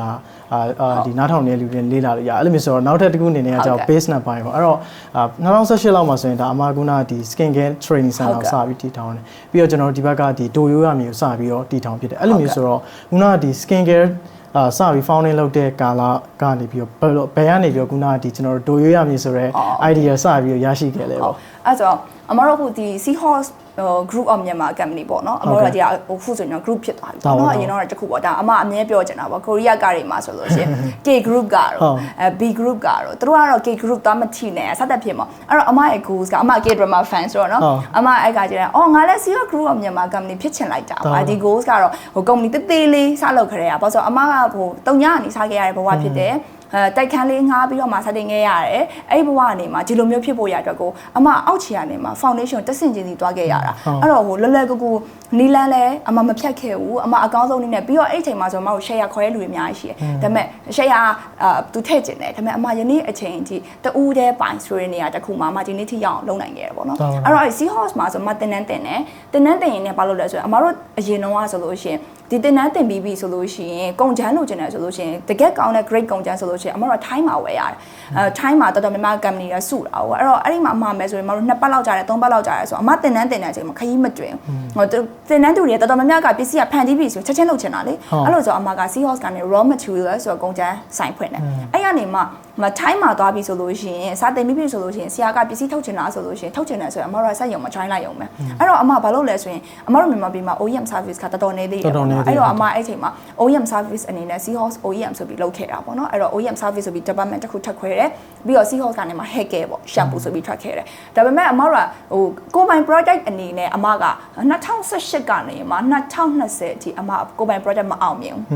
းဘာဖြစ်လို့လဲဆိုလို့ရှိရင်အမကဒါပြောမှဆိုရင် one of the blogs ပေါ့အမရဲ့ဟိုအကြီးမားဆုံးတော့အမကိုဆွတ်ချခဲ့တဲ့အရာပါလဲဆိုတော့အမမှာတင်နန်းသူများစွာရှိတယ်တင်နန်းသူအရေးအတွက်ထောင်နဲ့ချီပြီးရှိရဆိုတဲ့အခြေအနေတစ်ခုမှာငါဒါပစ္စည်းထုတ်လိုက်ရင်ငါတင်နန်းတွေနဲ့ competitor ဖြစ်သွားမှာပေါ့ငါဒါမျိုးမလုပ်ဘူးအဲ့တော့ငါစတင်မယ် OEM ထုတ်မယ်ဆိုလဲအမ OEM ထုတ်နိုင်လို့အမကိုပိုင်ဆိုင်ရုံဖြစ်လာတယ်လေအဲ့တော့ဒီဆိုင်ရုံတစ်ခုဖြစ်လာဖို့ရအတွက်ကိုငါ OEM ထုတ်ပေးရတဲ့လူတွေနဲ့လည်းငါ competitor ဖြစ်သွားရင်ဘယ်လိုလုပ်မလဲအဲဒါမျိုးနဲ့အမအတွေ့ပြီးတော့2020ဟုတ်တယ်2020ဒီမှာမလုပ်ခဲ့ပဲနဲ့အမတင်တန်းကတော့ဘယ်လောက်ထိစတင်ရလဲဆိုရင်အမရက်30ရှိရင်31ရက်ကဟိုဘက်လာချီပြီးမှစတင်ရတယ်စာရမ်းတင်ရတယ်အချိန်လေးတစ်ခုထိလည်းရောက်တယ်ပြောမယ်ဆိုရင်အမ brand ကိုလူသိမ့်မသိဘူးဒါပေမဲ့ဒီလောကတွေဝင်လာခြင်းတဲ့လူတွေကတော့ Seahorse မှာတင်တန်းတက်ရမယ်သူတို့ရဲ့နောက်ဆုံးပထမဆုံးတက်တဲ့တင်တန်း Seahorse ဖြစ်မဖြစ်လို့ရှိရင်ရှိသမျှနေရာမှာတက်ပြီးတော့မှ Seahorse ကိုရောက်လာတဲ့လူပဲအဲ့လိုဆိုတော့တင်တန်းတော့အဆင်ပြေတယ်အဲ့မှာဗာလဲဆိုတနေ့တော့အခါမှာအမတို့ရဲ့ဒီလောကတွေကမိတ်ဆွေတွေအမကိုပြောတဲ့စကားပေါ့နော်ဟိုတိတ်ကျေးဇူးတင်တယ်ဘာလို့ဆိုတော့လေလူများတွေကကိုယ့်ရဲ့ပြိုင်ဘက်တွေကိုဟိုမုန်းကြတယ်မနာလိုတယ်ဒေါသထွက်ကြတယ်ဖြစ်တဲ့ချိန်မှာအမကတော့အမြဲကျေးဇူးတင်တယ်ဘာလို့ဆိုတော့သူတို့ရဲ့စကားလုံးတွေအမတို့ stepping stone ပဲသူကပစ္စည်းတွေထုတ်ပေးနေတာအမတို့က OEM ထုတ်ပေးရဆိုတဲ့အချိန်တခုမှာအမတို့က branding ကိုခေါင်းစဉ်တီးလို့မရဘူးဘာလို့လဲဆိုတော့ဒါသူတို့နဲ့အမတို့နဲ့ထားတဲ့ confidential ethic နောက်တစ်ခုကအမတို့ contract တွေရှိတယ်ဒီ brand ကိုဒီမှာထုတ်တာမသိစေချင်တဲ့လူတွေကပုံများတယ်အဲ့လိုဆိုတဲ့အချိန်တွေတခုမှာအမကျမဒီဘယ် brand ကြီးကိုအရေးသက်သိန်းနဲ့ချီထုတ်ပေးနေပါတယ်ဆိုတဲ့စကားအမမပြောခွင့်မရှိဘူးဘာလို့လဲဆိုရင်အမအနောက်မှာပဲနေရတယ်လူအဲ့တော့ဘာပြောလဲဆိုရင်အမဘာလုပ်နေရဲဆိုတော့တော်တော်များများမသိကြတော့ဟိုပါပေါ့ Seahorse ကတင်နန်းနေတာဖွင့်နေတယ်ပစ္စည်းတွေထုတ်ရတယ်လားပြောတယ်သူ့ brand နေနဲ့အောင်မြင်တဲ့ brand လည်းမရှိဘူးဆိုတဲ့စကားအမနာနဲ့ပြန်ကြားရနေရအမအတွက်ဂျိုရိုရမယ်ဖြစ်လာတဲ့နေ့ပဲပေါ့နော်အဲ့ချိန်မှာအမအရင်စိတ်မကောင်းဖြစ်တာအော်ငါဟို short ခဲ့ရတဲ့ man တစ်ခုကငါ့ကိုနင်းမှုဖြစ်လာတာပါလားငါအများကြီးဖန်တီးနိုင်တဲ့အမျိုးသမီးတစ်ယောက်ဖြစ်ရတာနဲ့ငါကငါဆွဲချခဲ့ပါဒါဘယ်သူမှအမကိုမလုပ်ရဘူးဘယ်တင်တန်းသူကမှပစ္စည်းမထုတ်ရဘူးလို့မပြောခဲ့ဘူးဒါပေမဲ့အမပါတာအမ short ခဲ့တဲ့ man ပေါ့နော်အဲ့တော့ဘာလဲဆိုလို့ရှိရင် okay စမယ်အဲ့တော့အဲ့ချိန်မှာဟို covid ကာလနိုင်ငံရေးကာလဖြစ်တဲ့အချိန်တစ်ခုမှာအမတို့ယနေ့အချိန်ဒီအမတို့ Seahorse company ဒီCOVID ကာလနိုင်ငံရေးကာလကအစားအမတို့တက်လာတော့မလာခဲ့ရအောင်အမရှိသမျှဝန်ထမ်းတွေအကုန်လုံးလစာအပြည့်အဝနဲ့ဒီနေ့ဒီအချိန်ဒီ bonus ပေါင်းများစွာနဲ့အမတို့ပေးခဲ့ရတယ်ပေါ့နော်အဲ့တော့ဘာလဲဆိုရင်အဲ့ချိန်မှာအဲ့ချိန်မှာတော်တော်များများက COVID မှာလည်းအပြည့်မသွားရဘူးလူတွေစိတ်ပင်ပန်းကြတယ်ဒီနိုင်ငံရေးကာလမှာဆိုလည်းစိတ်ပင်ပန်းကြတယ်အဲ့လိုဆိုတော့လူတွေကိုအမက healing လုပ်ပေးနိုင်တဲ့ project တစ်ခုထုတ်ချင်တယ်နောက်တစ်ခုကအမရဲ့အပိုင်နိုင်ဆုံးအရာတွေအမတွေအနက်တွေကိုပိုင်နိုင်တယ်ဘာလို့အဲ့လိုပြောလဲဆိုလို့ရှိရင်အမငငယ်လေးကလေးကဟိုအမတို့ခက်ကဆိုရေမွေးမရှိဘူးကွယ်ဒါပေမဲ့အမအဖေကဟိုနိုင်ငံကျောင်းမှာအလုပ်လုပ်တော့သူ့မိန်းမကိုအမအမေကိုပေါ့နော်ရေမွေးလေးပေးဆိုအမအဲ့ရေမွေးကိုခုတ်ဆွတ်တာဆွတ်တဲ့ခါကျရင်လည်းအမကလေနှစ်ပလင်းဆိုရင်ဒပလင်းနဲ့ပဲတော့မစုံဒီနဲ့ဒီနဲ့ပေါင်းဒီလိုဆွတ်အဲ့လိုမျိုးဆိုတော့အမအဲ့ကလေးကအမတငယ်ချင်းနေအောင်9တန်း10တန်း9တန်းဆိုလှကျင်လာပြီတငယ်ချင်းနေပါပြောလဲဆိုရင် TV ချက်လာပြီဆိုလို့ရှိရင်ဒီတကားပေါက်ကဖြတ်သွားတယ်လေအနံ့ကိုရလိုက်ကြတယ်ဒါတီးရက်ဆိုတာတီးတယ်အဲ့လောက်ကြီးအမအနံ့တွေကို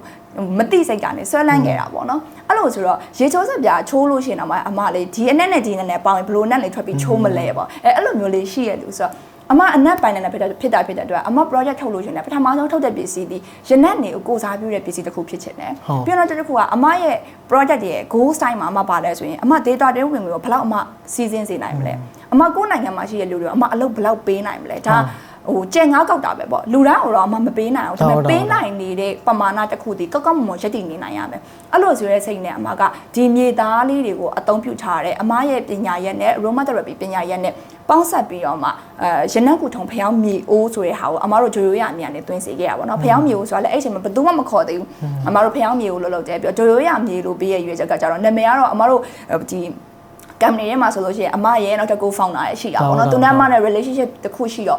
သူကဟိုမြန်မာပြည်ရဲ့ငွေတက်လက်ကိုကပါချင်တယ်သူကနာမည်ပေးကမွန်တက်သူကအမြဲလုပ်တယ်အဲ့လိုဆိုတော့ရိုးရမြေလို့ပေးနေဒို့ဆိုတဲ့ဟာတစ်ခုဒီကိုရီရဲ့မြန်မာဆိုတဲ့ mobile တစ်ခုဖြစ်ချင်တော့အမတို့ဂျိုရိုးရမြေဖျောင်းမြေအိုးဆိုပြီးတော့လူတွေကိုစိတ်ဖိစီးမှုတွေစိတ်ပင်ပန်းမှုတွေကို short ချပေးနိုင်တဲ့ရနက်ကူထုံဖျောင်းမြေအိုးအနေနဲ့အမတို့ထုတ်ခဲ့တာပေါ့နော်အဲ့တော့စစထုတ်ချင်းမှာတော့အိုးကအိုးရင်900ပေါ့ဘာလို့အမကစဉ်းစားပါပေါ့နော်အိုးရင်900ဆိုရင်ငါတလားတော့ရောင်းအောင်မယ်ထင်တယ်ဒါမျိုးပေါ့ဘာလို့ကိုကသူများကြိုင်လို့ mass production သွားတာမဟုတ်ခုမှစတဲ့ brand လေးဆိုတော့အရေးတော့900ကကန်ကောင်းဆောင်တယ်ပဲအမတို့2နာရီအတွင်းမှာ all sold out ဖြစ်ခဲ့တယ်အဲ့တော့ဘဝမှာဟိုဘယ်လိုပြအမကဟို Seahorse မှာ brush လေးခုနဲ့ foundation အုပ်မြစ်ချခဲ့တဲ့အချိန်မှာလူတွေက foundation ဘယ်လောက်ချနေဆိုတော့မမြင်ဘူးဘယ်လောက်ထိတိုက်ကတက်လာလဲ10ထက်လား9ထက်လားအချက်20တိုက်ဆောက်တာလားဒါကိုပဲမြင်တဲ့အချိန်လေးတစ်ခုမှာအမ foundation ချခဲ့ရပြီးတော့မှအပေါ်ကိုတက်လာတဲ့တိုက်လို့ပြောမယ်ဆိုတော့တိုက်တစ်ခုကတော့ဂျိုရိုရမယ်ပေါ့နော်အမကိုပြောတဲ့စကားလုံးတွေအကုန်လုံးနင်တို့တိတ်တော့ဒီမှာတီးချက်လာပြီဆိုပြီးတော့ကိုစားပြုခဲ့တာတော့ဂျိုရိုရမယ်ဖြစ်ခဲ့တာပေါ့နော်ဆိုတော့ခုနကဒီ2နာရီအတွင်းမှာဒီအမ900လုံးဒီရောင်းစိုးအောင်ဖြစ်သွားဆိုတော့မိုးတာပေါ့ဘာကြောင့်ဖြစ်မလဲဘာကြောင့်ဖြစ်မလဲဆိုတော့အဲ့ချိန်မှာလေလူတွေရဲ့လိုအပ်နောက်တစ်ခုအမသိရတခွက်လေအမလူတွေဘာလိုအပ်နေလဲဆိုတာအရင်သိရလူမျိုးလို့ပြောရမယ်ဘာလို့ဆိုဟို covid ကာလမှာအမ skin care ထုတ်နေတယ်အမ standardizer ပြောင်းထုတ်တာအဲ့အချိန်မှာလေ covid ကာလမှာ standardizer ရဲ့ရောင်းအားကြီးကြောက်စရာကြီးအများရောင်းလာတာအဲ့တော့အဲ့ကန်ကြော်ထုတ်တဲ့အခါမှာလေအမကအဲ့ချိန်မှာမတရုတ်ပြည်က container မသုံးချင်ဘူးဖန်ကိုသုံးမယ်ဆိုလို့ရှိရင်မတို့တရုတ်ပြည်က container သုံးရမှာအဲ့တော့အမမြေသားကိုလည်းတုံးကျင်တယ်လူတွေကလည်းအဲ့အချိန်မှာ local support ဆိုတဲ့စကားလုံးထွက်လာပြီငါတို့ရဲ့နိုင်ငံရဲ့ထွက်တဲ့ပစ္စည်းကိုငါတို့ကဝယ်ရမယ်ဟိုးရှစ်နှစ်တည်းတိတ်အဲ့လောက်မရှိသေးဘူးเนาะအဲ့ဒီကာလာမှာ2021မှာအဲ့လောက်ကြီးဖြစ်လာတော့အမအော် okay ညီသားနောက်တစ်ခါရနန်းကူထုံပြီးလူတွေကအရန်စိတ်ညစ်နေကြတော့အိမ်မှာပဲနေနေတစ်ပင်နေတတိထားမိလားမသိဘူးအဲ့ဒီအချိန်ကာလဆိုတစ်ပင်နေအရန်ရောက်လာတယ်ဘာလို့လဲဆိုလို့ချင်းအမတို့တော့မသိခဲ့တဲ့တစ်ပင်တွေကအိမ်နေရောက်လာတယ်ဘာလို့အမတို့ online ကနေရှောက်ဝယ်တာတစ်ပင်ကိုokay တစ်ပင် market ကလည်းလူတွေကိုပြောမှဆိုရင်ဒါ relaxation တစ်ခုလုပ်ပေးတာပဲ healing လုပ်ပေးတာပဲအရွက်တွေမှာလဲဆိုတော့ okay အဲ့ဆိုရင်အဲ့ဒီ project နဲ့ငါ project နဲ့ကအနက် related တော့မရှိဘူးဒါပေမဲ့ပါလဲဆိုရင်သူတို့ဒီအချိန်မှာစိတ်ပင်ပန်းတာကိုတတ်တာစေတဲ့ပုံရိပ်တစ်ခုအနေနဲ့သွားမယ်နောက်တစ်ခုကမြေသားသုံးမယ်နောက်တစ်ခုကကောက်ရိုးခွေအဲ့အကောက်ရိုးခွေကပါလဲဆိုရင်ဟို decoration လုပ်တဲ့အခါကျရင်လူတွေကဟိုတရုတ်ပြည်လာတဲ့ဖော့လေးတွေဒါမှမဟုတ်ရှင်ဟိုဒီစက်ကူစားလေးတွေသုံးတယ်ပေါ့နော်ဒါပေမဲ့အမပါလဲဆိုရင်ကောက်ရိုးခွေဒီ project ကြီးမြန်မာပြည်အတွက်တာမကောက်ဘူးဒီနိုင်ငံခြားရောက်နေတဲ့မြန်မာတွေအတွက်ကကောက်ရိုးခွေကိုမျိုးလို့ရှင်ကိုယ်နိုင်ငံကိုလွမ်းတယ်ပေါ့နော်အမဆိုရင်တက်တက်လုံးစဉ်းစားထားတာအမနိုင်ငံခြားမှာဘယ်တော့မှမနေဘူးအမမြန်မာပြည်မှာပဲနေမှာဘလောက်ပဲအမကိုကုတ်နဲ့ကော်ထုံမှမသွားဘူးအမဒီနိုင်ငံကိုပဲနေခြင်းနဲ့လူမျိုးဆိုတော့အကိအဝေးရောက်နေတဲ့လူတွေအနေနဲ့ဒီကောက်ရိုးခွေလေးကိုမြင်တဲ့အခါကြလို့ရှင်သူတို့အနေနဲ့အော်လွမ်းလိုက်တာဆိုတဲ့ခံစားချက်တစ်ခုပေါ့အဓိကအမ project တစ်ခုကိုရောင်းတဲ့အခါမှာအမပေးနိုင်တဲ့အရာတစ်ခုကခံစားချက်ပေါ့ဒီခံစားချက်တစ်ခုကအမဘယ်လိုပုံစံမျိုးနဲ့သူတို့ကို describe လုပ်ပြမလဲဆိုတဲ့ရည်ရွယ်ချက်နဲ့သွားကြတော့သူတို့ရဲ့ခံစားချက်နဲ့လိုအပ်ချက်နဲ့ပြိုင်နေတဲ့ညီသွားတဲ့အချိန်မှာတဲ့အဲ့တော့အများကြီးဆိုတော့ဖြစ်တဲ့အချိန်မှာတော့ team တစ်ခုတော့ငိုပထမဆုံးလောက်ရတဲ့ဥစားငိုတာပေါ့နော်ဟုတ်ဘာလို့တစ်စက္ကန့်မှာလူက10နဲ့ချီပြီးစာဝင်တာအဲ့လိုလေးစားတဲ့တင်းတင်းတင်းတင်းတင်းတင်းဆိုကိုရီးယားကမှပဲမမြင်ဘူးတဲ့အမ page မှာတကယ်ဖြစ်ခဲ့တဲ့အချိန်မှာညနေနာရီ3နာရီအထိလူ9ယောက်လောက်စာဖြစ်ရတာအဲ့ဒါဆိုအယံဝမ်းတာတာပေါ့နော်အဲ့ဒီမှာပစ္စည်းလက်ဆိုးအောက်ဖြစ်လဲ customer တွေကဘယ်လောက်ချစ်စရာကောင်းလဲဆိုလို့ချင်းကိစ္စမရှိဘူးရတဲ့အချိန်မှာပို့သူတို့ယူမယ်ပြီးတော့တာထွက်တဲ့နာမည်တွေကလည်းတိတ်လာတာလည်းပါတယ်ပေါ့နော်ပုံမှန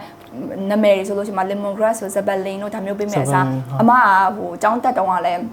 းအမဆိုင်စကုန်းရေးရကြိုက်တယ်စကားပြောရကြိုက်တယ်အဲ့လိုဆိုတော့အမဆိုင်စကုန်းရေးတဲ့အခါမှာလည်းအမ6မျက်နှာတော့9မျက်နှာတော့ရက်တာဆိုင်စကုန်းရေးနိုင်တယ်ထင်ပါပါငငယ်တော့ဝတ္ထုဖို့ပတ်တဲ့အကျိုးကျေးဇူးပေါ့နော်အဲ့တော့အမထွက်လာတဲ့ကန်တယ်9ဦးကလည်းຫນွေဦးမိုးရီစောက်ရက်နဲ့ညအခါတနေတာအဲ့တော့ရာသီဥတု3ခုကိုစားပြုဖြစ်တာဖြစ်တဲ့အတွက်အမတို့နိုင်ငံမှာရာသီဥတု3ခုကဥပမာအခုဆိုရင်ဆောင်းတွင်းလာတော့မယ်ဆိုဆောင်းရက်နိုင်ကဘိုက်ဆယ်လာဖြစ်ကိုဖြစ်မှာຫນွေဦးဆိုရင်ຫນွေရာသီကဘက်ဆယ်လာဖြစ်ကိုဖြစ်မှာတို့နဲ့လိုက်ဖက်တဲ့အရင်နဲ့โอเคမနက်နဲ့ညမှာလူတွေကမနက်ဖြန်မနက်မရှိတော့ဘူးဆိုတဲ့လူကတည်သွားတဲ့လူကလည်းလူတိုင်းမှာမနက်ဖြန်မနက်ဆိုတာရှိတယ်အဲ့တော့တနေ့တာဆိုတာကြတော့မနက်ကနေစလို့တနေ့တာလုံးမှာစိတ်ချမ်းသာခြင်းဖြစ်စေရရနံပေါ့ညအခါကျတော့လူတော်တော်များကရနံကိုထုံသုံးပြီဆိုလို့ရှိရင်အိတ်မပြောကြတာများတာ哦အဲ့တော့မှအိတ်ပြောပါဒီညအခါဆိုရဖျောင်းမျိုးလေးမှာထုတ်ခဲ့တော့ဒီနမဲနဲ့ရနံနဲ့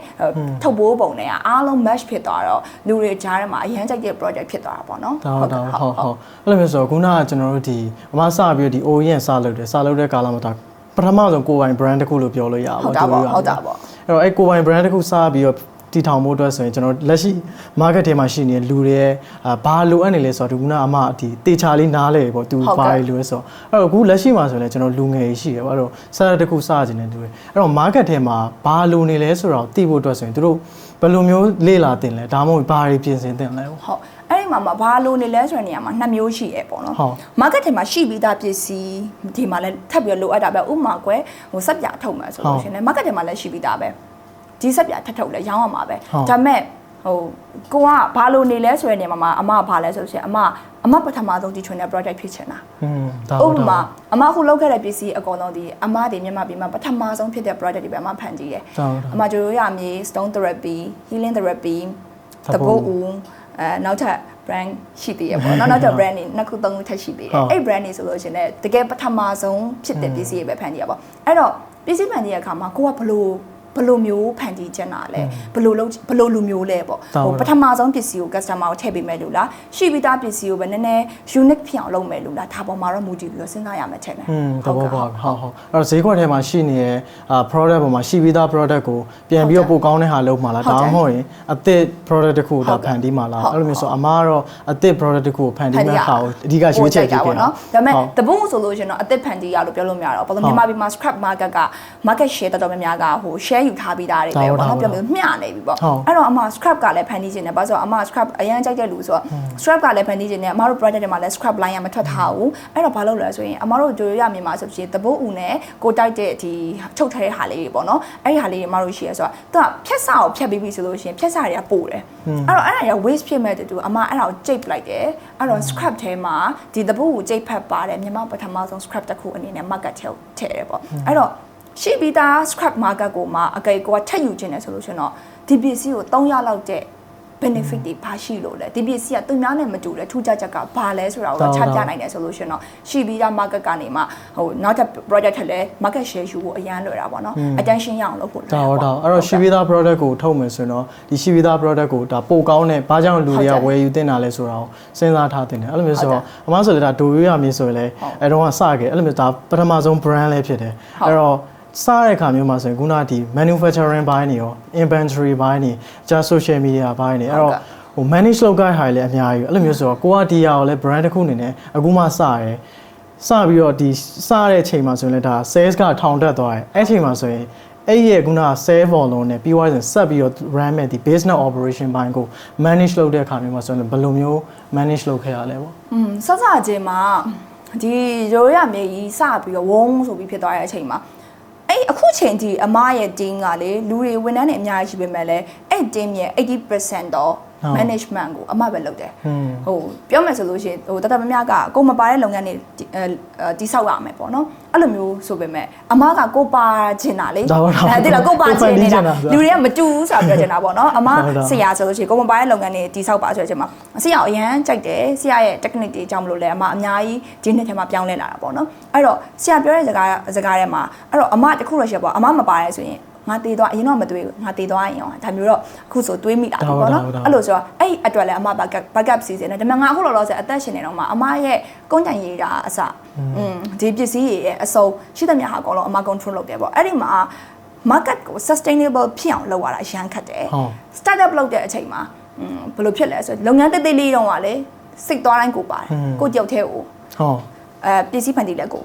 ပကံဆေးလက်ကိုဘာလို့အိုးတွေလုပ်ပြီးစေးရတာကိုအိုးဆေးလက်ကိုစပွဲချလက်ကိုဘာမစိုးကိုဆိုကိုလက်ကိုချေဆိုတော့ပြီးသွားပြီဒါမျိုးပေါ့အခုကျတော့ဟိုတင်းရှိလာပြီဆိုတော့နေဒီယာလောက်ရမယ်နေရဒီယာစဉ်းစားမယ်နေရဒီယာတွေးခေါ်မယ်အလုပ်ကတော့အပွင့်လို့ပြောရှင်တော့အရန်မတွေ့ဘူးပေါ့အဲ့တော့စစချင်းမှာတော့မဘာဖြစ်လဲဆိုလို့ရှိရင်ဟိုငါလုပ်ငန်းမပြီးဘူးလို့ခံစားရတယ်ဒါပေမဲ့အမဝေးသွားကျင်တာ哦သိလားအဲ့တော့အဲ့ဒီမှာလုပ်ငန်းတစ်ခုလုပ်တဲ့အခါမှာနှစ်မျိုးပြန်ခွဲတယ်အခုမှလုပ်ငန်းကို startup လုပ်မယ်ဆိုတဲ့အချိန်တစ်ခုမှာအောင်မြင်ပြီးသားလူတွေမှာဟိုဘယ်လိုပြောမလဲ management လုပ်ထားပြီးတော့မှလူအသီးသီးနဲ့တွားတဲ့ဟာမှတော့တွားပြီးအားကြလို့မရဘူးဒါအခုချိန်မှာအမတင်းမှာလူတွေအများကြီးရှိလာမှအမသိတာပေါ့နော်အဲ့တော့ဆိုလို့ရှိရင်သူများဘွားတွေများကောင်းလိုက်တာဟိုတယောက်တည်းဘာမှလည်းဟိုတိတ်မလုပ်ရအောင်စဉ်းစားရုံနဲ့ရတယ်ငါကကြတော့အားလုံးလုပ်ရတယ်ဟိုအမနဲ့ကိုဖောင်ဒါနဲ့2ယောက်တည်းလုပ်ရတာဆိုတော့ငါတို့ကြတော့အားလုံးလုပ်ရတယ်အဲ့ချိန်တော့နည်းနည်းလေးသူများဟိုလှမ်းကြည့်ပြီးတော့သူတို့ဘဝတွေကြောင့်လည်းအဆင်ပြေလိုက်တာပေါ့ဒါပေမဲ့ဗာလဲဆိုလို့ရှိရင်လုပ်ငန်းကိုအခုမှအသေးစားကနေစတဲ့လူတွေအနေနဲ့အရာအလုံးကိုပါရမယ်ဆိုတာလေကိုပါရမှာကိုပါနေရလို့ညီးသွားလို့မရဘာလို့ကိုပါရမလဲဆိုလို့ရှိရင်ဒီပစ္စည်းလေးတစ်ခုကိုဘယ်လိုလုပ်ထားရဲဆိုတဲ့ခန်းစားချက်ကို content writer တယောက်ကနားမလည်နိုင်အောင်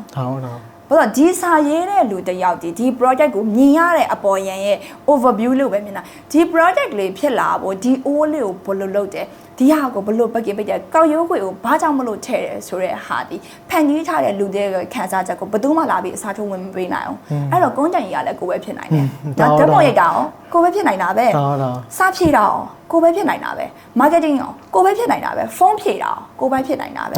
idea ထုတ်တာကိုပဲဖြစ်နိုင်တာပဲအဲ့ဟာကဖြစ်ကိုဖြစ်ရမယ်အရာအဲ့ကနေမှ market ကနေမှ okay market ကြီးကဒီလိုဒုံးဆိုတက်ပြီးတော့တစ်ချိန်လုံးတက်နေအောင်မဟုတ်တက်ပြီးဒုံးဆိုပြန်ကြတဲ့အချိန်ရှိအဲ့ကြတဲ့အချိန်မှာအဲ့အကြကြောင်ခံနိုင်မို့လိုအပ်တယ်။ဘာလို့လဲဆိုလို့ရှိရင်အမတို့ဒီအမတို့ရဲ့တရက်စာရောင်းအားဒီတစ်ခါတရံကြလို့ရှိရင်တစ်လစာရောင်းအားဖြစ်သွားနိုင်တယ်။ဟုတ် market ကြတဲ့အချိန်မှာအဲ့အချိန်မှာငါဘာလို့ကြရတာလဲ။ငါမစူးစမ်းလို့လားမဟုတ်ဘူး။လူတွေကအများနဲ့အသက်အဆောင်စိတ်ဝင်စားနေတယ်။ပြီးတော့တကူတစ်ခုထွက်လာပြီဆိုတော့နောက်ထပ်လိုက်လို့မပစ္စည်းကလူကရှိကိုရှိပြီးသားပဲ။ဒါ market ကိုအဲ့တော့နင်ဘာလို့လိုက်ထုတ်ရလဲလို့ပြောမယ်အစားအဲ့ကြားတဲ့အချိန်မှာအမတို့ခန္ဓာရင်ရှိနဲ့ခံထားဖို့လိုအပ်တယ်အဲ့တော့အမဘာလို့ဆိုခန္ဓာရင်ရှိနိုင်ဖို့ရအတွက် okay နင်ကြလားကိစ္စမရှိဘူးရတယ်ငါမှနောက် brand တစ်ခုရှိတယ်အဲ့တော့အမနောက် brand တစ်ခုအများနဲ့အမဟို set brand နေအနေနဲ့ဘာလို့ထားလဲဆိုလို့ရှိရင်အမရဲ့ sales ကတက်တဲ့အချိန်ဒုံးဆိုအားလုံးပေါင်းပြီးတက်တဲ့အချိန်ဆိုတော့အရန်ကောင်းတာပေါ့နော်ဒါပေမဲ့ brand တစ်ခုလောက်ကတက်တယ်တချို့ကလည်းပုံမှန်လေးပဲတချို့ကလည်းကြားတယ်ဆိုလို့ကျွန်တော်အမအဆင်ပြေတယ်အဲ့လိုမျိုးပေါ့ကို market ကတစ်ချိန်လုံးတော့တက်မနေနိုင်ဘူးပေါ့နော်အဲ့တော့startup လုပ်မဲ့လူတွေအနေနဲ့တော့အရာအလုံးမှာကိုပါရမယ်။ဒါဆိုတော့အမတို့မှာငွေကြေးအဖြစ်အရင်နေနေတယ်အရင်နေမရှိသေးဘူးအဲ့တော့ကိုကလုပ်ရမယ်။အဲ့တော့ market တစ်ခုအနေနဲ့ကိုကရသွားပြီး market မှာလည်းနှစ်ချီရှိလာပြီးဒီ brand ကလည်း sustainable ဖြစ်လာပြီဆိုလို့ရှင်တော့အမတို့ team နေအတီးတီးခွဲပေးရအောင်။ဟုတ်။အခါကြလို့ရှင်80%ဝင်ပါရဆိုပေမဲ့ အရာအလုံးတော့မဟုတ်တော့ဘူးပေါ့ ဒါ parking ပိတ်တာတော့မှမပါတော့ဘူးပေါ့ ဒါ အရင်တော့ parking ပိတ်လဲကိုပဲပေါ့ parcel သွားဖို့လဲကိုပဲပေါ့ကားနဲ့သွားဖို့ရတာပေါ့အခုက delivery အလိုက် parcel သူတို့ရဲ့နည်းနည်းအပေါ်တက်လာတဲ့ဟာတခုပဲအမကြည့်ရတော့ပေါ့အခါကျလို့ချင်းလဲကိုကငါဟိုဝန်ထမ်းတွေကိုတစ်ချိန်တော့မှပြောခဲ့တာပေါ့နင်တို့စိတ်တိုင်းမကြဘူးစိတ်ညစ်လိုက်တာဘာဖြစ်တယ်ညဖြစ်တယ်ပေါ့အဲ့ဒါဒီဘာလဲဆိုရင်သူတို့ရဲ့လေလုံနိုင်တဲ့ဆွမ်းအောင်အမတို့ကသူတို့ရဲ့ energy ကိုသွားပြီးစုပ်တာ ဟုတ် မပြောတာအကောင်းဆုံးပဲပေါ့နော်အော်နင်တို့လုံနိုင်လိုက်တာဆိုရင်လူတယောက်ကစ조사လိုက်ကြလို့ပြောလို့ရှိရင်ပိုစ조사မှာပဲအခါကျလို့ရှိရင်ကိုလောက် तू မလုံနိုင်ပေမဲ့လဲ तू လုံနိုင်တဲ့အပိုင်းမှာ तू အကောင်းဆုံးလုပ်ပေးနိုင်တယ်ဆိုလို့ရှိရင်အမတို့ appreciate လုပ်ရမယ်ပေါ့နော်အဲ့တော့ဟောနင်လုံနိုင်လိုက်တာတော်လာပြီစက်တက်ပြင်ဒီလိုပြောတဲ့အခါမှာ team ရဲ့အားကလည်းအများကြီးစ조사လာနိုင်တယ်ပေါ့ဒါကတော့အမတို့ကဟိုအမလည်းတစ်ချိန်တော့ငယ်သေးတဲ့အချိန်ပြီးတော့ကိုပဲအားလုံးလှုပ်လာခဲ့ရင်းနဲ့မှာရုပ်တရက်ကြီး business ကြီးလာတဲ့အချိန်မှာနောက် business ကိုပြောင်းတဲ့အချိန်မှာကိုလောက်မလုံနိုင်ဘူးဆိုပြီးတို့အပြစ်တင်ခဲ့တဲ့အချိန်ကာလတစ်ခုရှိခဲ့တာပေါ့နော်ဒါကတော့ကိုယ့်ရဲ့ experience အရာဆိုလို့ရှိရင်တော့အဲ့လိုအခြေအနေတခုမှာကိုစိတ်ကို control လုပ်ပြီးတော့အော် okay တို့လုပ်ပေးနေရပဲကျေးဇူးတင်ရမယ်အဲ့ဒါမျိုးပေါ့နော်ဆူတဲ့အချိန်နဲ့ယနေ့ချိန်နဲ့မရှိတော့ဆိုဆူတဲ့အချိန်ကပပတ်ဆက်ဆက်ပေါ့ဟုတ်လားဆူတဲ့အချိန်နဲ့စုမယ်ပြောတဲ့အချိန်နဲ့ပြောမယ်ကဲတဲ့အချိန်ဆိုလို့ရှိရင်အမနံပါတ်1ပဲလို့အမပြောခဲ့တာအမကဲလို့ရှိရင်အမတယုံလုံးကအပြင်သွားမယ်ဆိုရင်အမထိတ်ဆုံးပါပဲအမဘာသားမယ်အမထိဆုံးပါပဲရုပ်ရှင်တော့ကြည့်မယ်အမထိဆုံးပါပဲဥပမာဟိုတာရင်နာရေးပွဲရှိတယ်အမတို့စတုတ္တိကြကျွေးမယ်အမထိဆုံးပါပဲအဲ့တော့ဘာလဲဆိုရင်အမဝန်ထမ်းတွေအကုန်လုံးကလည်းပျော့တယ်ပေါ့နော်ဒီလုပ်ငန်းမှာ entering ဖြစ်တယ်ပေါ့စုရင်လည်းအမထိဆုံးပါပဲပေါ့ကျွန်တော်အချိန်လေးတစ်မိနစ်လောက်ပေးပါအောင်ဆိုတော့ဒီနေ့မှဆိုရင်တော့ Story of Burma podcast episode လေးအဓိကအားဖြည့်ကူညီပံ့ပိုးပေးထားတဲ့ Burmese Studio ကိုမိတ်ဆက်ပေးခြင်းပါတယ် Burmese Studio ဆိုတာတော့ကျွန်တော်တို့ idea ကနေပြီးတော့ setup တစ်ခုအဖြစ်ပြောင်းလဲဖန်တီးခြင်းတဲ့လူငယ်များအတွက်အဓိကလိုအပ်တဲ့ market research, business plan and financial projection, brand and marketing, reporting and analysis pitch တဲ့အစရှိတဲ့ဝန်ဆောင်မှုများကိုအားဖြည့်ကူညီပေးနေတဲ့အဖွဲ့အစည်းတစ်ခုဖြစ်ပါတယ်။ဒါကြောင့်မို့ကိုက idea ရှိတဲ့ set တစ်ခုဖြစ်ပြောင်းလဲခြင်းနဲ့ဆိုရင် Burmese Studio အချိန်မြေဆက်သွယ်ပေးဖို့အတွက်တိုက်တွန်းလိုက်ရပါတယ်ခင်ဗျာ။ဆိုတော့ကျွန်တော်တို့ဒါ podcast လေးကိုပြန်လာထောက်လိုက်ရအောင်။ဆိုတော့ဟိုဒီကိုယ့်ရဲ့ setup တစ်ခုစတဲ့ကာလမှာဆိုရင်setup တော်တော်များများတော့ကိုယ့်အနေနဲ့စတဲ့ကာလမှာဆိုရင်ဒါပါဝင်နေတင်တယ်ဘာလို့လဲဆိုတော့ကိုလုပ်တဲ့ brand ကိုပြောချင်တဲ့ message ကိုကြတော့ကိုကနားလည်ဆုံးဖြစ်တဲ့အတွက်ကြောင့်မလို့ဒီ product ရဲ့ detail အစားဒါကိုယ်တိုင်ပါဝင်နေတာပို့ပြီးတော့ကောင်းတယ်ပေါ့လေအကောင်းဆုံးပေါ့ဟုတ်ကဲ့အဲ့လိုဆိုအမဒီ2018ဒါ2019 2020 2020အခု2023ဆိုတော့ဒါ brand set brand တွေဆိုလည်းအများကြီးကျွန်တော်တို့ထုတ်လာနိုင်ခဲ့တယ်ပေါ့အဲ့လိုမျိုးဆိုတော့ဟိုဒီပထမဆုံးကျွန်တော်ဒီ2019 2018ဟော2020လောက်ပေါ့အဲ့2020လောက်ကနေဒီ baseline နဲ့ပတ်သက်တာဆက်တဲ့တစ်ခုစရတဲ့ကဒါရီလောက်ကမယ်ဆိုတော့တိထားတဲ့အတွေးနဲ့အခု2023မှာဆိုရင်တိထားတဲ့အတွေးနဲ့ဆိုဘာအဓိကပြောင်းလဲသွားပြီလဲအများကြီးကွာသွားတာပေါ့အများကြီးကွာသွားတယ်ဘာလို့ဆိုတော့ marketing budget က3ရင်3လောက်ရပါလားဘယ်လို effective ဖြစ်အောင်သုံးရမလဲဘယ်နေရာတွေမှာသုံးဖို့ပို့လိုအပ်တာလဲဒါမျိုးတွေကိုအများကြီးသိလာတာပေါ့အရင်တော့ဆိုအမ marketing budget နဲ့0နဲ့စခဲ့တာဟုတ်အမ marketing budget တပြားမှမသုံးဘာလို့ဆိုအဲ့ပတ်စံအောင်လဲအမမသုံးချင်ဘူးဘာလို့ကိုကဒီလောက်သေးသေးလေးတွေကနေမှပစ္စည်းထုတ်တာရောငှားတာအားလုံးလုပ်ခဲ့ရတဲ့အချိန်တွေတခုမှာအမ budget မရှိဘူးလေအဲ့လိုဆိုတဲ့အချိန်တွေတခုမှာbudget မရှိဘဲနဲ့ပစ္စည်းကိုတွားပြီးပို့လို့ရှိရင်အမတို့ဘယ်သူမှရေးပေးမဲ့တူမှမရှိတာသိလားအဲ့လိုဆိုတဲ့အချိန်တွေတခုမှာတကယ်အခုချိန်မှာအမတို့ပတ်စံတစ်ခုသုံးလိုက်တဲ့အခါကျလို့ရှိရင်အဲ့ဒီဟာရဲ့ effective ဖြစ်လာတာပေါ့ပြောမယ်ဆိုရင်အမတို့ဒီ local brand ထုတ်မဲ့လူတောင်ပြောချင်တဲ့စကားတစ်ခုကလေဟုတ်နံပါတ်1ကတော့ပစ္စည်းကိုအကောင်းဆုံးလုပ်ပါဒါပေမဲ့ပစ္စည်းကိုပဲအကောင်းဆုံးမလုပ်ပါနဲ့ marketing budget ကိုလည်းသုံးပါဘာလဲဆိုလို့ရှိရင်အမတစ်ချိန်လုံးကလက်ထဲမှာ7သိန်းရှိလို့ရှိရင်7သိန်းစလုံးကပစ္စည်းဖို့ပဲ marketing budget က0 no ဒီနေ့ခေတ်မှာဘာလုပ်ရမလဲဆိုရှင်9သိန်းကို market ဟိုဒီပစ္စည်းထုတ်ဖို့သုံးပြီးတော့ကျန်တဲ့9သိန်းကို marketing budget နဲ့သုံးကြည့်လိုက်ပါခဏလေးပြင်မှာ effective ဖြစ်လာမယ်ဒါအခုနောက်ပိုင်းမှာအမသုံးတဲ့technique ပေါ့နော်ဟုတ်ကဲ့ဟုတ်အဲ့တော့ဒီအရင်တော့ဆိုရင်ကျွန်တော် product ကောင်းနေဆိုရင်ရပြီပေါ့ product ကိုပဲ focus ထားတယ်ကိုမှ10သိန်းရှိတယ်10သိန်းလုံးက product ပဲဒါပေမဲ့အခုနောက်ပိုင်းဆိုရင်ဒါmarketing ကိုလည်းသုံးသင့်တယ်ဆိုပြီးတော့ဒါပို့ပြီးတော့နားလဲလာတော့ဒီ3နှစ်ကာလတည်းမှာအဲ့တော့နားထောင်နေတဲ့သူတွေဆိုရင်လည်းသူဒီ3နှစ်ကာလလောက်ဒီအမားရဲ့ experience တွေကိုနားထောင်နေမှာဆိုရင်သူတို့စရတဲ့ခါမျိုးဆိုရင်လည်းတစုံတစ်ခုအကျိုးရှိမယ်လို့ထင်တယ်အဲ့လိုဆိုတော့အခုဆိုတော့ခုနဒိုရွေးရမည်ပေါ့အခုဆိုရင်တခြားဒီ set brand တွေလည်းရှိပါတယ်အဲ့တော့ခုနဒါကတော့ business နဲ့ပတ်သက်တဲ့ဟာကိုဒီဘက်က team management နဲ့ပတ်သက်ပြီးတော့အရင်ဆိုတော့အမကခုန80ရာခိုင်နှုန်းလောက်ကိုကဒီထဲမှာဝင်ပါရတယ်ပြီးသွားဆိုရင်ဒီမှာ manage လုပ်ပြီးအဲ့ဟာမှာကိုကတော့ကိုယ်တိုင်လှုပ်လိုက်တဲ့ဟာ the best ဖြစ်အောင်ကိုယ်တိုင်လှုပ်လိုက်လို့ရတယ်ဥပမာဒီ content ဆိုကိုယ်အကောင်းဆုံးရေးလိုက်လို့ဒါပေမဲ့ဟိုအခြားတစ်ယောက်ကိုအဲ့လိုမျိုးကိုယ်လိုမျိုး the best ဖြစ်အောင်ရေးဖို့အတွက်အဲ့လို encourage လုပ်ပေးတဲ့အခါမျိုးမှာဆိုရင်အဲ့လို ဘယ်လိုမျိုး encourage လုပ်ပေးခဲ့ရလဲဒါမှမဟုတ်ဒါတော့ဒီ content ပဲဖြစ်ဖြစ် test တစ်ခုပဲဖြစ်ဖြစ်ဒါမှမဟုတ်အဲ့လိုဒီ subject တစ်ခုပဲဖြစ်ဖြစ်ဒါမှမဟုတ်သူတို့လုပ်နေတဲ့ test တွေကိုပို့ပြီးတော့ကောင်းလာဖို့အတွက်ဆိုရင်ကျွန်တော်တို့ဒီ Sarah founder တွေနဲ့ဘယ်လိုမျိုး encourage လုပ်ပေးတင်လဲပေါ့ကိုဒီ brand ကိုဘယ်လောက်ချစ်တယ်ဆိုတဲ့အကြောင်းပြောပြဖို့လိုတယ်ဒီ brand ကိုဒီထောင်နဲ့ရည်ရွယ်ချက်ဒါပေါ့ကိုဘယ်လောက်ထိဒီ brand ပေါ်မှာခံစားချက်တွေအများကြီးနဲ့အလုပ်လုပ်တယ်ဆိုတာကိုတေချာတော့ तू က90%လောက်ပဲသိနိုင်မှာပေါ့နော်ကိုလောက်တော့မသိနိုင်ဘူးဒါပေမဲ့ဘာမှမပြောထားဘဲနဲ့ဒီအရင်ကို तू ရှောက်လုပ်နေရမှာထပ်ဆလို့ရှင်ဒီ brand တစ်ခုရဲ့ရည်ရွယ်ချက်ပေါ့နော်ပြီးရင်အမတို့လုပ်လိုက်တဲ့ပြဿနာအတိုင်းဒီဝန်ထမ်းတွေလုပ်လိုက်တဲ့ပြဿနာအတိုင်းဒီဝန်ထမ်းတွေကိုဘယ် brand ကဘယ်သူဟဲ့ဆိုပြီး customer ဖုန်းဆက်တာမဟုတ်ဘူးကျိုးရမြေကအမအဲ့ဒီစကားကိုအရန်ကြောက်တယ်အမရဲ့ customer တွေကဒိုရိုရမြေကိုဒီလိုပြောလို့ရှိရင်အမအသက်လူသားလို့ပဲသဘောထားကြည့်ပါဟုတ်သူ့ကိုအမြန်စုနေမယ်သူ့ကိုအမြန်ပြောနေမယ်ဆိုရင်ဒီကလေးကဘယ်ပြောပါတော့မလဲဒါအမမွေးထားတဲ့တသမီလေးသိလားအဲ့လိုဆိုအမ brand လေးကတောက်ပဆိုတာအောင်မြင်နေရပဲမမြင်ချင်တယ်ပြုံးပြော်နေရပဲမြင်ချင်တယ်ဒါကကိုချစ်တဲ့ brand တစ်ခုကိုသူတို့လိုက်ချစ်ဖို့ရအတွက်ကိုအမတို့ကဒီ brand ကိုဘယ်လောက်ချစ်ကြောင်းအမတို့ပြောဖို့လိုအပ်တယ်အဲ့တော့အမတို့နောက်ထပ်ဝန်ထမ်းတွေကိုလည်းသူတို့မှာပါလာတဲ့experience တွေသူတို့ရဲ့တော်တဲ့အရာတွေရှိတယ်အဲ့ဒီဟာတွေကိုအမားတို့ရဲ့ brand တစ်ခုချင်းစီရဲ့ရည်ရွယ်ချက်နဲ့ခံစားချက်နဲ့ပေါင်းစပ်ပေးလို့ရှိရင် तू ကလုပ်ဖို့ရတော့ကိုအားရအင်းတွေအများရှိလာမယ်လို့ထင်တယ်ဒါတော့အဲ့လိုမျိုးဆိုတော့ဒီ business brand တစ်ခုစတဲ့အခါမျိုး set တစ်ခုစရဖြစ်ကိုကဒီ brand ကိုဘယ်လောက် passionate ဖြစ်တဲ့အကြောင်းပြီးတော့ဆိုရင်ဒီဟာကိုဘယ်လောက်နှိမ့်မြုပ်ထားရဲဆိုတဲ့အကြောင်းတခြားတင်းမှမှာသိအောင်လဲဒါ communicate လုပ်တင်ပြောရမှာပေါ့နော်ဒါမှဖြစ်မနေကိုပြောရမယ် brief ထဲမှာပါအောင်ပါမယ်အရာပေါ့နော်ဟုတ်အဲ့လိုမျိုးဆိုတော့ခုနကဒီကျွန်တော်တို့ဒီ business နဲ့ပတ်သက်တာဆိုရင်အမဆိုလည်းဒီ management တွေရောပြီးရင်တခြား team building ရောအများကြီးလေ့လာခဲ့အဲ့တော့အမလို့လေ့လာခဲ့ရတဲ့ learning resource တွေကဘယ်ကနေပြီးတော့ဒီကလာဥမာအတွေ့အကြုံကလာဒါမှမဟုတ်ဥမာစာအုပ်တအုပ်ဒါမှမဟုတ်ခုနကဒီအဲ့လိုဘယ်ကနေပြီးတော့ဒီကလာလဲဒီလို business နဲ့ပတ်သက်တဲ့ knowledge တွေအတွေ့အကြုံကပြောပါအမ business school နဲ့ပတ်သက်ပြီးတော့လေအမဒီ2023မှာမှတ်တက်ဖြစ်တာအဲ့တော့အမကိုတွေ့ရလူတိုင်းဘာပြောလဲဆိုရင်ဘယ်เจ้าကနေစင်တာလဲဘာဖြစ်လို့ဒီလိုမျိုးတွေးနိုင်တာလဲအဲ့လိုမျိုးပြောလို့ရှင်ဒါကိုကောင်းတဲ့အချက်ပြောမယ်ဆိုလို့ရှင်တော့ငါတော်လိုက်တာပေါ့ဒါပေမဲ့ဘာလဲဆိုလို့ရှင်အမရဲ့ mindset ကလာတဲ့အရာပဲအမအလုပ်လုပ်တာဟုတ်အမဘာဖြစ်ချင်နေလဲဆောင်းတာပဲကိုကိုသိအောင်စူးစမ်းပါဆိုတာအမရဲ့အသက် session နဲ့မှာ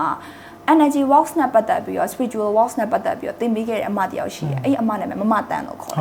်အဲ့အမနဲ့မှာစัจ java လာကြီးစာအုပ်ကိုမပေးဖတ်တဲ့အချိန်မှာအမအဲ့ချိန်တော့တိတ်နာမလဲဘူးဒါပေမဲ့အမလည်းနဲ့စမ်းတာပေါ့ကလေးဆိုတော့နော်လူငယ်ဆိုတော့စမ်းတက်ခြင်းအချိန်မှာဒီဟာလေးတကယ်ရလာတယ်ပေါ့နော်ရလာတော့ okay အဲ့ဆိုလို့ရှိရင်ငါ business လုပ်တဲ့အခါမှာအဲ့ဒီစိတ်နဲ့ပဲအမသွားခဲ့တော့ဒါဒီစီးပွားရေးနဲ့ပတ်သက်တဲ့အတွေ့အကြုံတွေ knowledge တွေက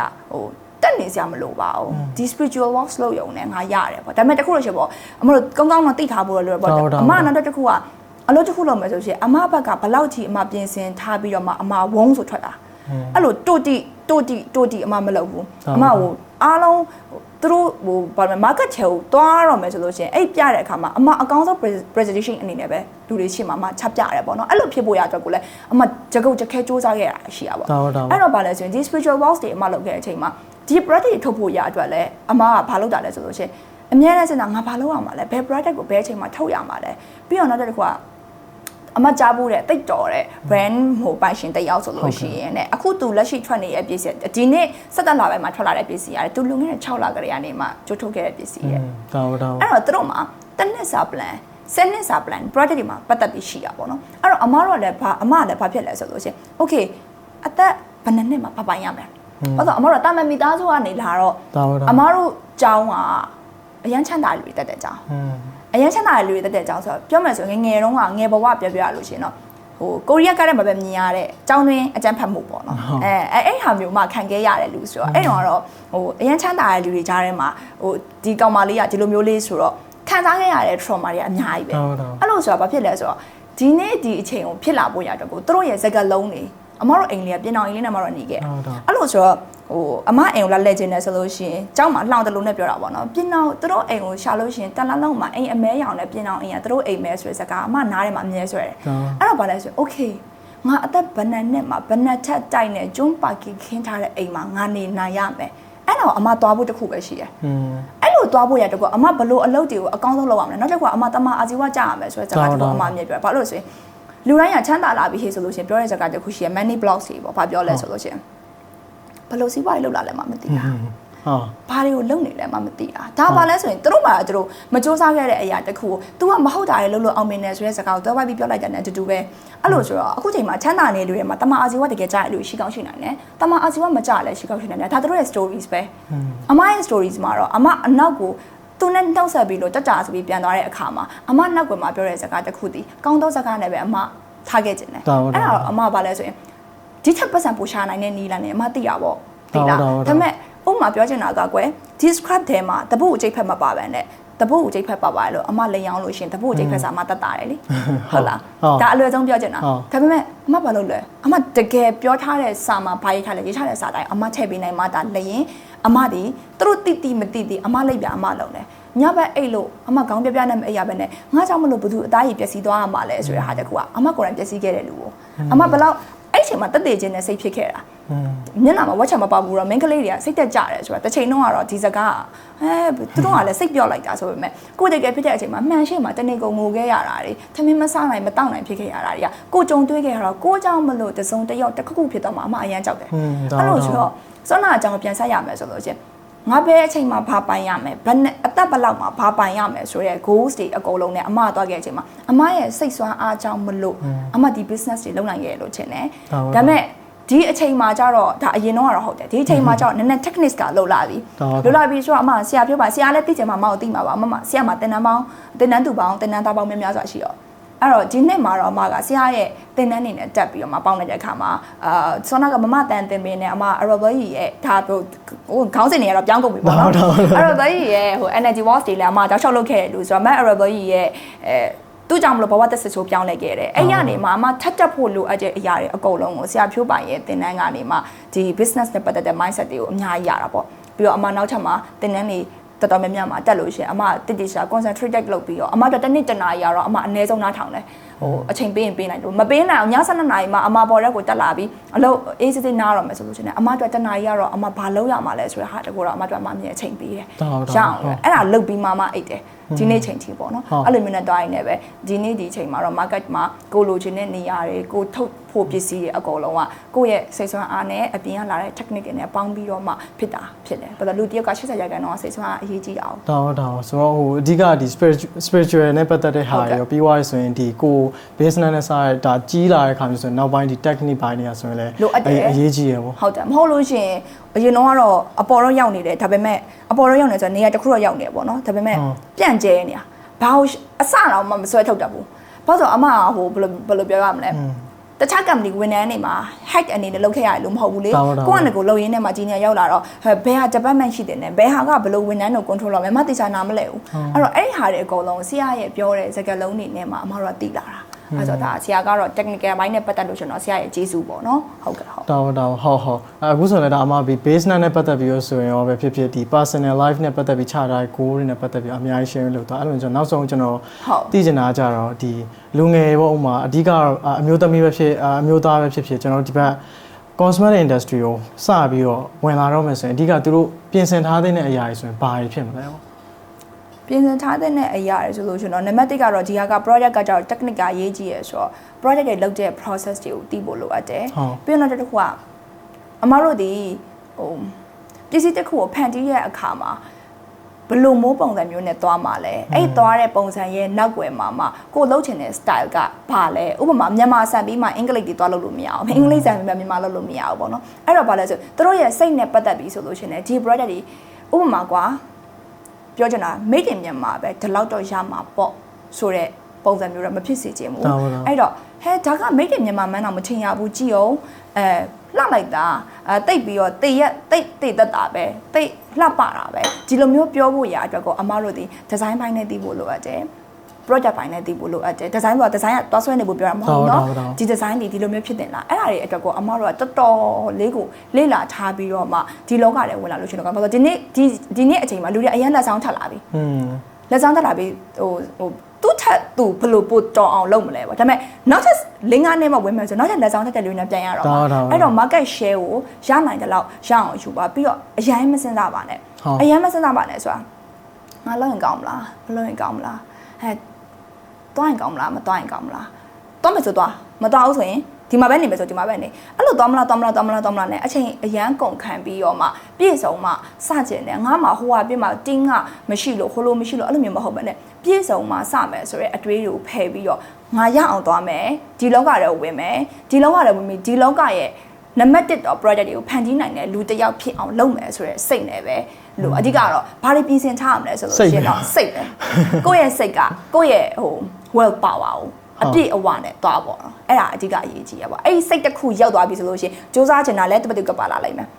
အောင်မြင်ချင်တာလည်းတူကပ်ပါလာလိမ့်မယ်ပတ်စံရချင်တာလည်းတူကပ်ပါလာလိမ့်မယ်အဲ့တော့ဘာလဲဆိုအဲ့ဒီအဓိကအဲ့ဒီစိတ်ကြီးကအရန် strong extremely strong ဖြစ်နေဖို့လိုအပ်တယ်လို့ပြောချင်တယ်ဟုတ်ကဲ့ဆိုတော့ဒါလူငယ်အနေနဲ့ဆိုရင်စကျင်နေဆိုရင်အဓိကအရေးကြီးတာတော့ကိုယ့်ရဲ့စိတ်ပါပဲဆိုတော့ကျေးဇူးပါမှာအခုလိုမျိုးကျွန်တော်တို့ဒီ podcast အစီအစဉ်လေးမှာပါဝင်ပြီးတဲ့အတွက်ကြောင့်မလို့အဲ့တော့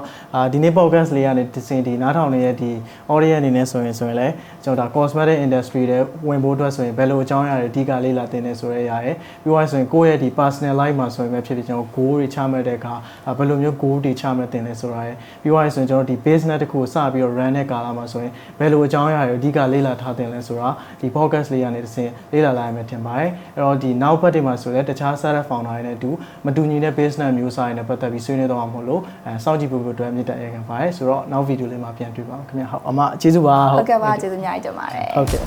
ဗီဒီယိုလေးကိုအဆုံးထိကြည့်ရှုပြီးသွားပြီဆိုတော့ကျွန်တော်ဘက်ကဒီတောင်းဆိုစရာလေးတစ်ခုရှိပါတယ်အဲ့ဒါကတော့ဒီ startup founder အနေနဲ့ဒီဗီဒီယိုလေးကကိုယ့်အတွက်တစ်စုံတစ်ခုအသုံးဝင်နေဆိုရင်